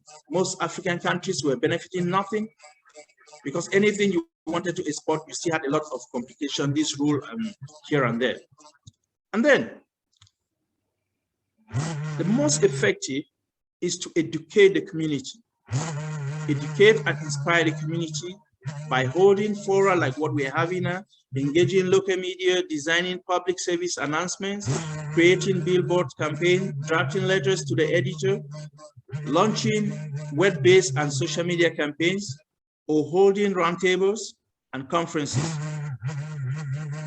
The goal of the public education campaigns is to generate awareness, motivate action, encourage funding, and keep the community focused on the issue at hand.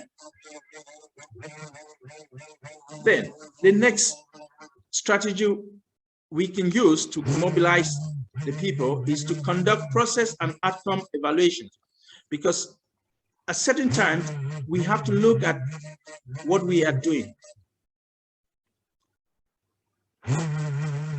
What is it? Are we getting the result? Are people getting involved? Are people talking about what we want them to talk about? Because this fight is not just by the guns. This fight is also about information.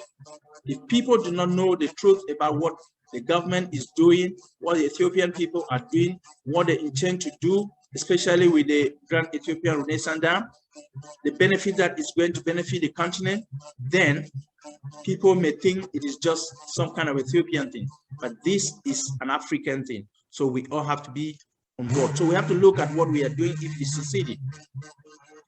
Yes. So like I mentioned earlier, Kwame Nkrumah Ideological Institute support the Ethiopian government and people by empowering Africans at home and in the diaspora and groups to take action to prevent the balkanization of Ethiopia. This includes mobilizing necessary resources, disseminating information, generating support, and fostering cooperation across public and private sectors of the community. I think if we use these strategies, then we are going to get a lot of Africans, Pan-Africanists, see what the Ethiopian government is trying to do, and to know that the fight is not an Ethiopian fight, but it's an African fight. Thank you very much. Thank you, Prince Salifu, for that, very for presentation and, highlighting this is something that when we leave this webinar today, that we have to take to our community, our platform, wherever we belong, and then try to use those methods that you listed to bring, like as a strategy to bring support in defense of Ethiopia's sovereignty, and also in defense of this is actually Africa's sovereignty in the big picture. And we thank you for the particular things that you said, the Kwame Nkrumah Ideological Institute, how you are going to support the people of Ethiopia, the government of Ethiopia. We really appreciate that, and we really hope that you also take this. I know that Kwame Nkrumah Ideological Institute is a big platform, a big Pan-African organization to your people, and share and also we engage again, we pull another webinar, and this is one of the methods of creating awareness. Yes, I do believe creating awareness is really important, because I don't believe much of us as an African have the right information what's happening in Ethiopia. Most of the African media platforms are just copy pasting the Western media. They're not even willing, not even making effort to take sources from home, whether it could be from TPLF side, also from Ethiopian government. They just copy paste what has been said by CNN, BBC, and we really have to knock a door for them to bring this report to their audience. So that's really sad. And as Jeff Pearce said, we have to also change our way of working the African medias. And whenever something is reported in the world or on those so-called international media, I don't think they're international media because they represented a certain part of the world, that they have to take sources from that country. With that, this is our final speaker, but we will have time, I think, to entertain some of the questions or feedbacks or comments that has been on the chat. But while somebody, I didn't do that, I'm really sorry, while somebody is pulling specific questions for specific person, I also would like to reflect, this is really a historical time, that they cannot be really any perfect than this November 2nd, we are on the eve of commemorating the massacres that has been done against the Ethiopian National Defense Force on 4th of November, or on the night of the 3rd of November. So we all go out and we have to remind a genocide there are different massacres have been happening. Even last night, 160 of them have been massacred, young people in Desa. So it's not a Tigray genocide as we see in the social media. It's a massacre, a genocide that's happening against Ethiopian people. So we have to be able to remind the world that message. So back to you, Tashala or Dagmawi. Is there any specific question to our panelists that you can maybe I think Zelalem is following up, so I may invite Zelalem. Yes, sure. One question for Salia from Miki. What can we Pan-Africanists in the Caribbean, such as Bahamas, do to make a real difference? We lobby our government, but it seems like the smaller countries don't be heard. That's the question. Ras Elijah, I think that's for you. I think that we're in a real serious situation right now.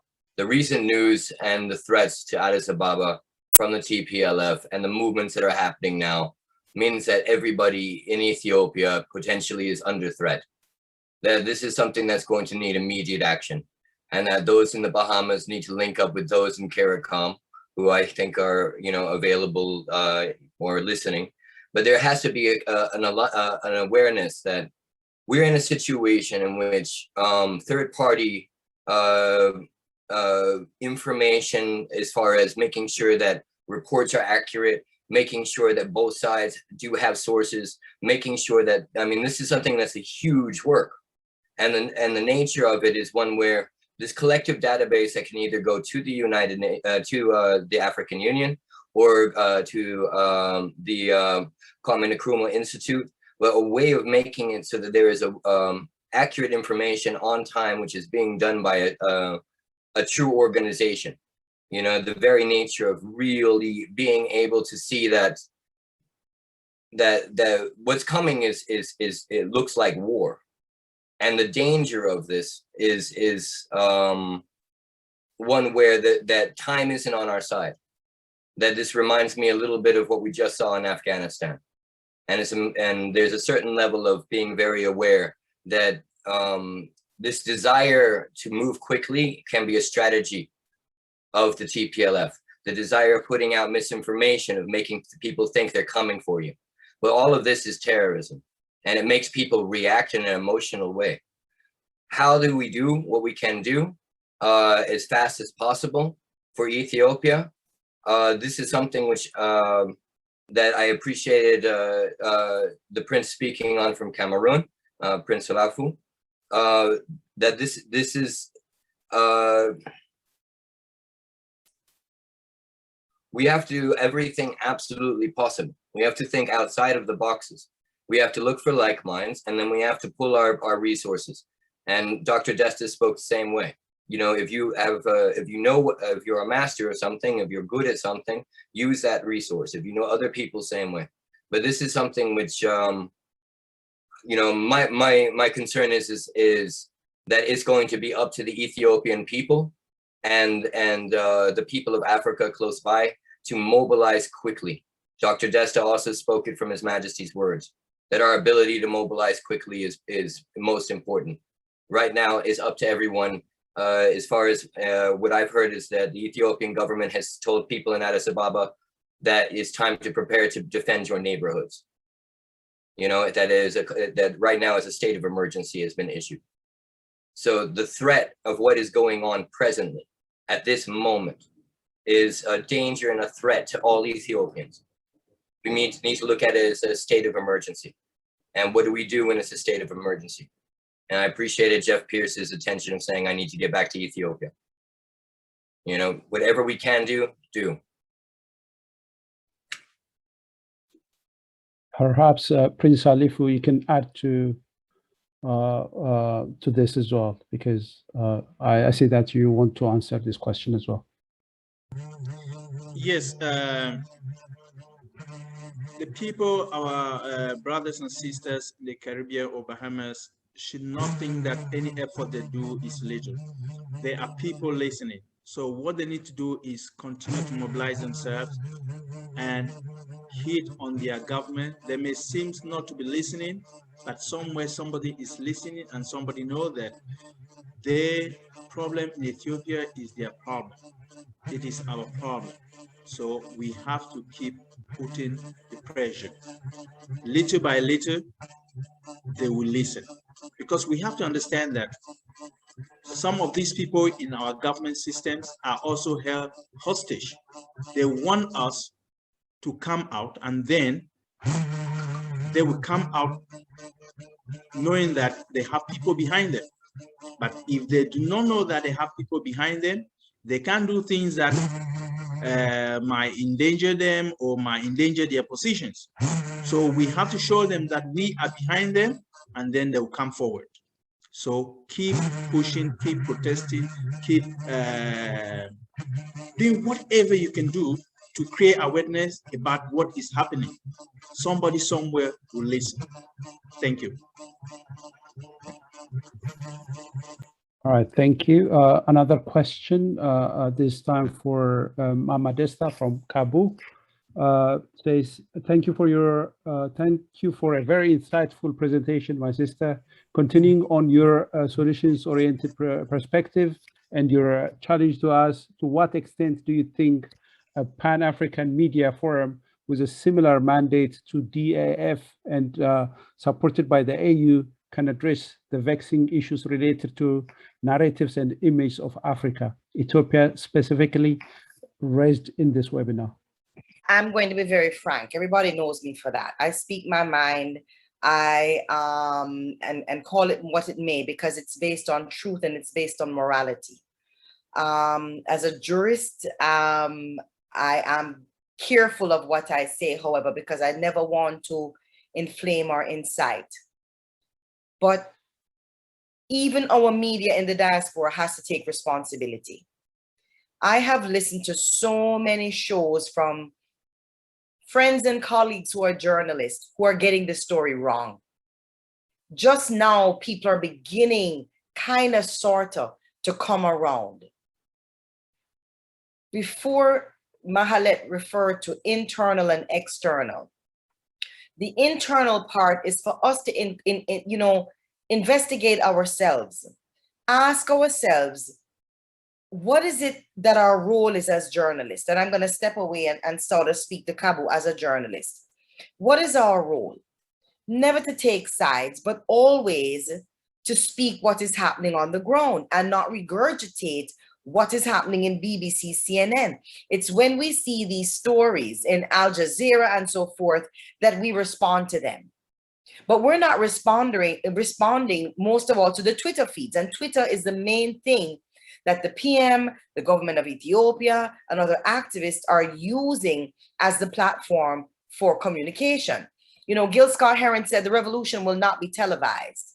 I say it will be tweeted, okay? Look to other sources and get the truth and stop perpetuating this by either silence or trying to mimic or regurgitate these stories that are coming out there. I've done several interviews, as has my husband, Prince Meritafessa, a painter, an artist, one of the few advocates who is not afraid.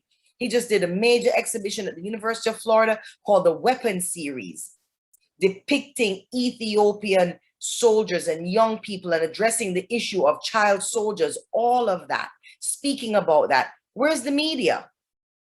Where's the media? But you see, we're running after sexy stories. And the sexy stories are what the TPLF is pushing and packaging.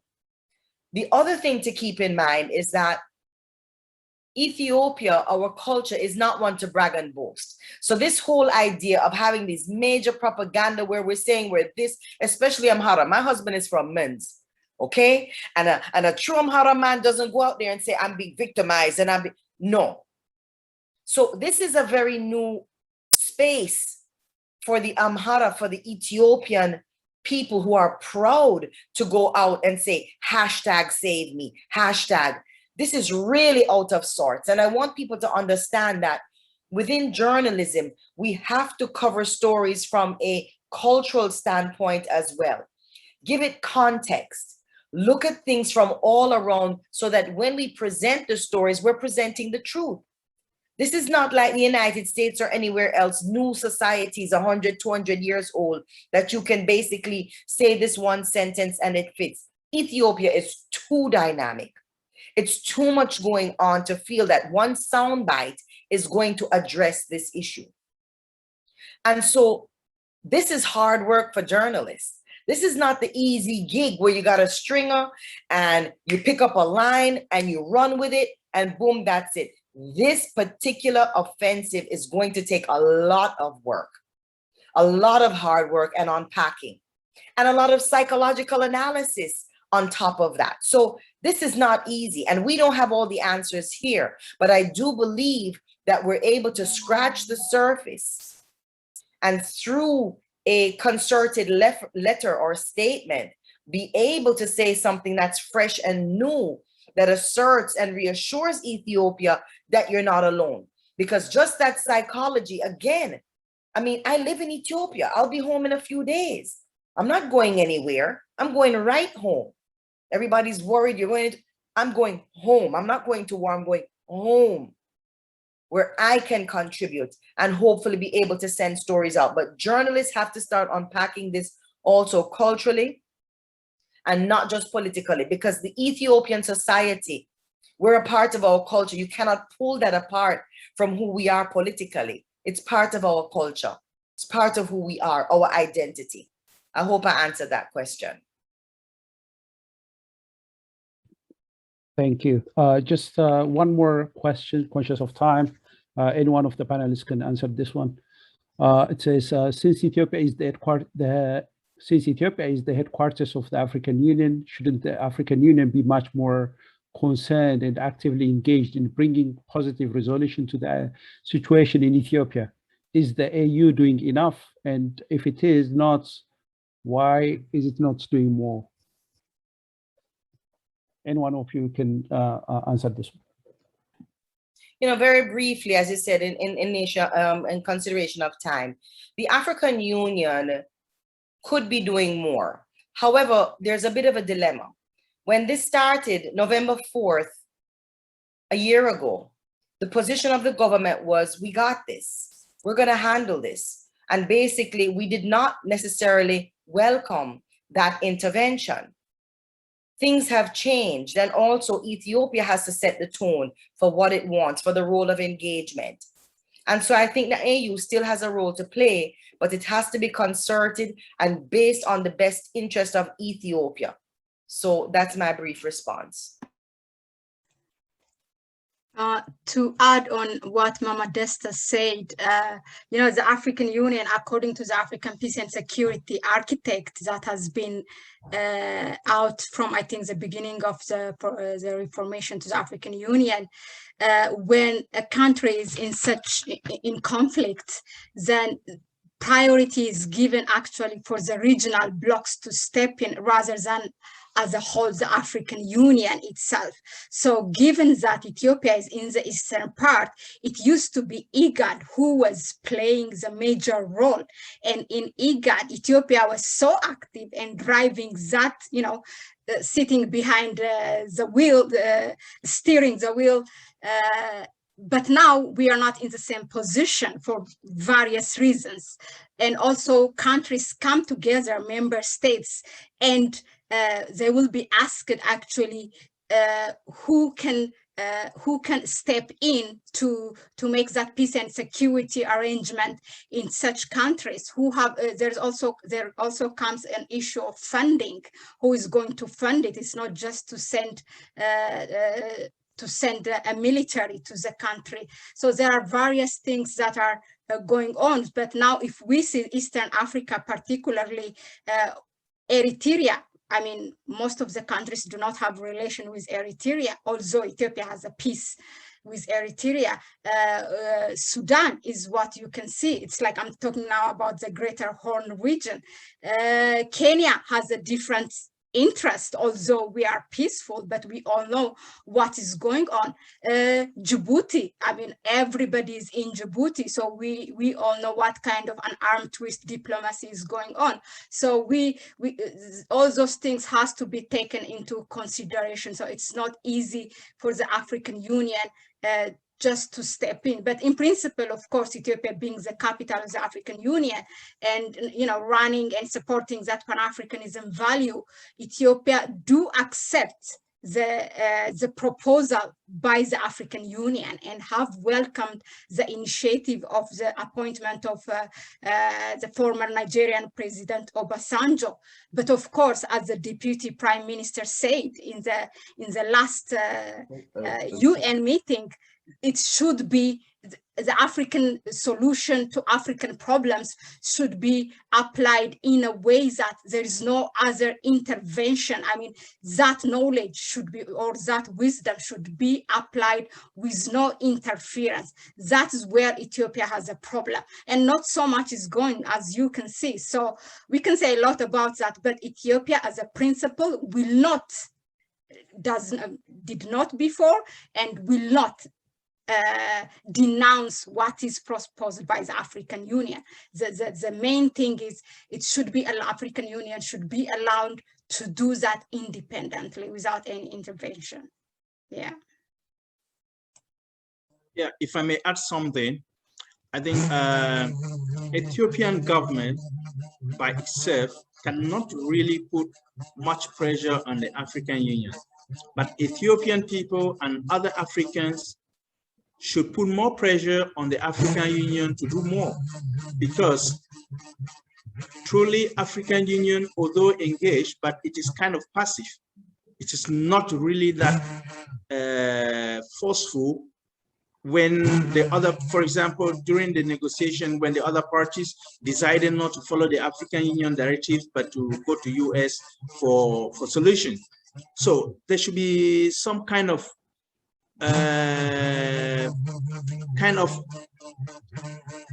the stick and carrot, because if we want to do something, we cannot stay on the same thing over and over. If these guys do not want to follow the instructions, what are the consequences of their behavior for their actions? So African, you know, so what I'm trying to say here is that the Ethiopian people, the African people, both at home and in the diaspora, have to put pressure on the African Union to do more. Let's hope that General Obasanjo, we do well, because I think that he's a little oh, not like when he used to be very strong. Maybe somebody younger would have been appointed maybe to assist him so that the efforts will be faster, because people like to see things taking place very fast. We are now in a period where the things of the 80s or 70s are too slow. So we have to put pressure on the African Union to do better. That is it. Thank you. I think it's exactly 2 hours since we started, unless there's any burning questions that needs to be answered. We have to late. I mean, I know that some of them, some of the participants have come from another Zoom meeting, so this has been a long day for them. Zelalem, do we have any like burning questions that needs to be addressed? Otherwise, I think we have to go to the closing of this session. I think most of the questions. Yeah, please. Most of the questions were answered. So we have about 20 comments and some questions, but to Jeff, to the ambassador as well. But I think we're good to end the webinar. Okay. I would like to give the panelists maybe one final word round, and then I will do the closing. Mama Desta, shall we start from you? Give thanks. You know, the first thing is, let us not underestimate our power. And we may not be very wealthy independently, collectively, but we do have power. If we look at what is going on, the perceptions that have been weaved about what's happening in Ethiopia, simply social media, simply social media. Let us take this time to ask ourselves, what can we do? And understand that we all have a responsibility and a role to play. And particularly on behalf of the African diaspora. And I'll even speak to the Ethiopian diaspora, who is many times a part of fanning the flames. I go to DC, I'm there, I see it. It's time for us to come together. When two elephants fight, the ground suffers. This is going to take a turn though. So, you know, let's hold on and let's stay strong. Let us keep in one faith. Let us pray to the Almighty for our protection. And I give thanks for this opportunity again. Thank you, Mama Desta. Prince Salifu, back to you. Yeah, just to support what Mama Desta said, we have to keep pushing. We cannot relent our effort. Talk to someone so that it should be on all the papers. Because the unfortunate thing is that in Africa, most of the papers or the media report only things within that country. We do not care about what is happening to our next door, even just our next door neighbor. So we have to make this thing viral, have to make everybody to hear what is happening, because most of the things, especially the Grand Ethiopian Renaissance Dam, it is for the development of the whole continent. It is a pride of the continent. It is a pride of Africans. So we can do it, we should do it, and we should keep doing it. Thank you. Thank you, Prince Salifu, for that. Really, we indeed need that support. Ras Elijah. Thank you, everybody, and distinguished guests and attendees. I am thinking on this most wonderful day of what His Majesty would do, and the importance of kindness and compassion and non-partiality, inclusivity. And, you know, I know that God is the only one that will make a way. That at the end of the day, we have to look concretely at the problems, and that problem is apartheid within the Constitution, a policy of ethnic federalism which encourages succession. The very nature of breaking away from that which is you to cut your hand off is insanity. That looking towards a unified Ethiopia, where the African Union can be called on to do more than it's ever done. Even with all of its problems, Ethiopia, knowing these different dynamics, can navigate and use the African Union in a positive way to make big changes when it comes down to global perceptions, and also for their own perception. And that the pressure needs to be there. But there also has to be extreme understanding of the the difficulties of dealing, as Dr. Desta said, in a journalistic manner, where you're going to listen to both sides, even if one's lying, where you're going to be understanding that the Oromo have their own complaints and agreements that they've worked on for years in an ethnic federalist environment. And so there's a certain amount of sensitivity, like Dr. Desta said, this is a very large topic. And so the importance of being, understanding that Ethiopians must always see each other as their brothers and sisters, and at the same place challenge each other to be better human beings for the world, as Ethiopians can also be that pillar of light for the African Union, that they can navigate this, that this is an opportunity for the world to do the best they can, and African nations that are sympathetic likewise. But it means that we will have to adjust to differences and come up with new solutions, African solutions. And this is revolutionary. I've learned a lot today, and I want to say thank you to everybody for teaching me and for teaching so many. God bless you all. Tafari. I do want to acknowledge the presence of Kwame Gonza from the Kwame Nkrumah Ideological Institute. Would you like to say a word, Kwame Gonza? Would you like to share a word with us? Okay, maybe not there. Yeah, so you're there? Yes, he's here, but I don't know. Okay, no, I see him, but I don't think he heard me. It's okay. I just wanted to give the opportunity. Yeah, with that, I think we come to an end, but I would like to remind everyone as we close this session, that we say no more to false information. I'm taking some words from the Twitter campaign. No more, we say no more to false. Sorry, Mahalet. He's raising hand. Who? Oh, okay, sorry. Yeah, yes, Kwame Gonza. Yeah, you can share some closing words. Yeah, the floor is yours. Please, if he accepting, like I was promoting him to panelist, but he's supposed to accept my request. Okay, it's fine. Thank you, Sister Malay. Can you hear me? Yes, we do. Yes, I just want to thank you for organizing this webinar. It is very, very timely. The messages that have been put out there by the panelists are very clear, and it is very timely. I would like to say once again that we should, be careful with the media that is putting out there the information.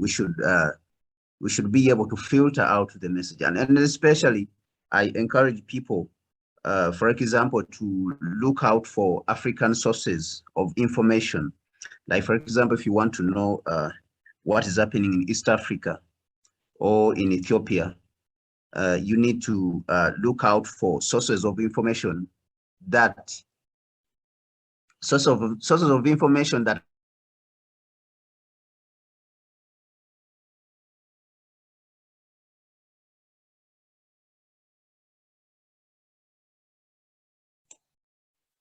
Gonza, you are muted. Please unmute yourself. Okay, thank you very much. So what I was saying is that the sources of information which we engage need to be filtered very well for us to understand what is going on the African continent. Many times and historically, these sources of information from the Western media have been hostile to the continent. They have painted the continent in a certain way that is not friendly.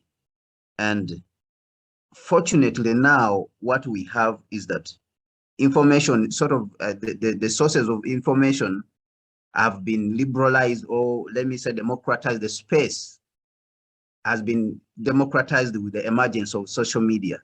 So we need to be able to look out for sources that are African in their orientation.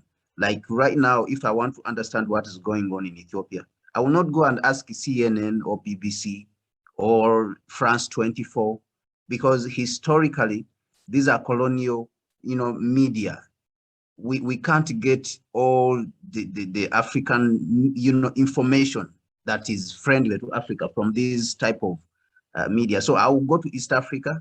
We have a lot of, media houses in East Africa where you can get more accurate information, and even within Ethiopia itself.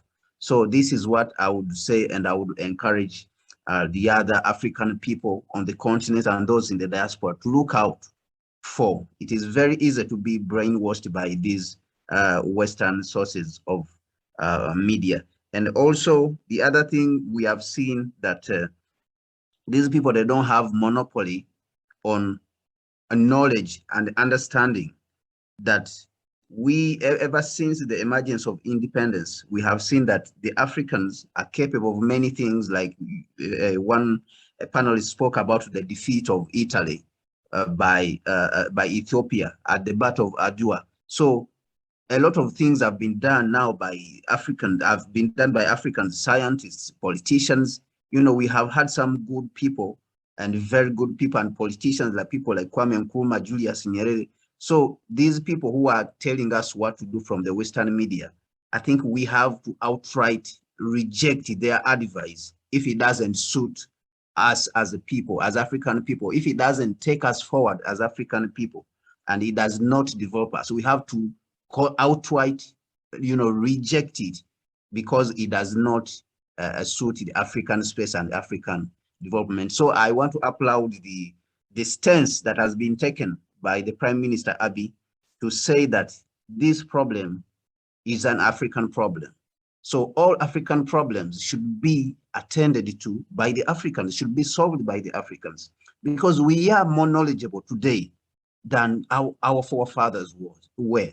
We are more knowledgeable about the world we are living in. We understand the world now better. We know how nations are built. Nations are not built from the United Nations or the World Bank or the IMF.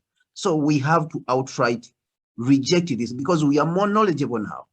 We understand what is going on in the world. We understand the position, which the United States occupies when it comes to human rights. We know the history of the United States. We know the history of Europe. So these are not people who are in a position to come and lecture Africa or Africans on, on morality or human rights, because we Africans fought for our human rights and pushed these people out. They were violating our human rights and we pushed them out of the continent. So it is not the same people that should be coming to tell us about human rights, because we understand human rights more than they do, because we have fought for them before.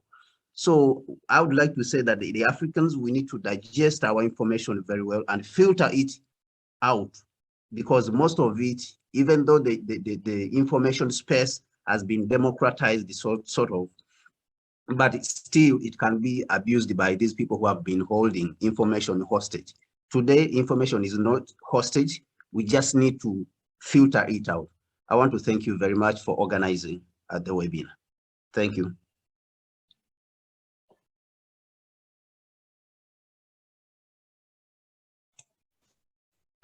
Okay. Yeah, I want to share one important question. I think he left the meeting now, but Ambassador David Komisyong, he said he placed the question, maybe it's overlooked in the chat, in the question and answer room, but I think it's important to pose that question. He is saying, I put a question in the question and answer asking why the government of Ethiopia has not contacted CARICOM, explained the situation in Ethiopia to CARICOM, and requested the solidarity and support of the Caribbean governments. He said, I put up that question to Wise. And he continues saying, it seems that we might be invisible, meaning he meant the Caribbean, we might be invisible to Ethiopian eyes. The reality is that the governments and people of the Caribbean know very little about the situation in Ethiopia, and what little we know would have been gleaned from Western media sources. So it has to begin with the Ethiopian government making the effort to reach out, to share information and analysis, and to request solidarity and and support. I think this should be our homework to bring this question to the Ethiopian government.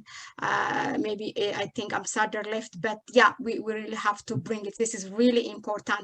This is, yes. Sorry, Ambassador Tafari actually answered his question, and I will read it just. Okay.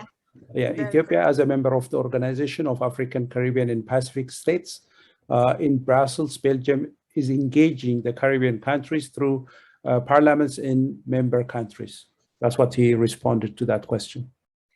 Thank you so much, Zeledam, for reading that. I didn't know that was posted, but I was going to say the same thing, that Ethiopia, with its hands full, is still making every single effort to reach out. So this is the point where we say, ask not what Ethiopia can do for you, but what can you do for Ethiopia? Mama Desta, but I do, it's a good one, but I think still we still have to do, we have a homework to do. We really have to rally behind our African diaspora, the Caribbean, and, you know, come to that Pan-Africanism again. We have to revive it. I think I'm on that line. But yeah, so thank you again. Thank you, Defend Ethiopia and Kwame Nkrumah Ideological Institute for organizing, for adopting this idea, and for organizing this event. And thank you for believing in me. It's my first time to moderate, but I hope I did okay. And I really hope that as we leave this room, that we leave with the concept of no more interventions in Africa. For affairs of Africa, no more intervention by non-African states. And we go back, whether we have a media platform or an organization, and we share information with our people. And I think one simple thing from the strategies that we can take and implement right now is, as Prince Salifu said, maybe on our Twitter campaigns, that we add these platforms who are willing to do it, and then they can campaign whatever information we are trying to correct out their false information, and they can join us. I see that as the first simple action, what we can do. And as I said in the beginning, we will prepare that joint statement together, Defend Ethiopia and the Kwame Nkrumah Institute, and then share it with you, so that your organization can be a signatory. You will have your input, and also I think Jeff Pearce volunteered to go through it once we prepare. We also add his pointers.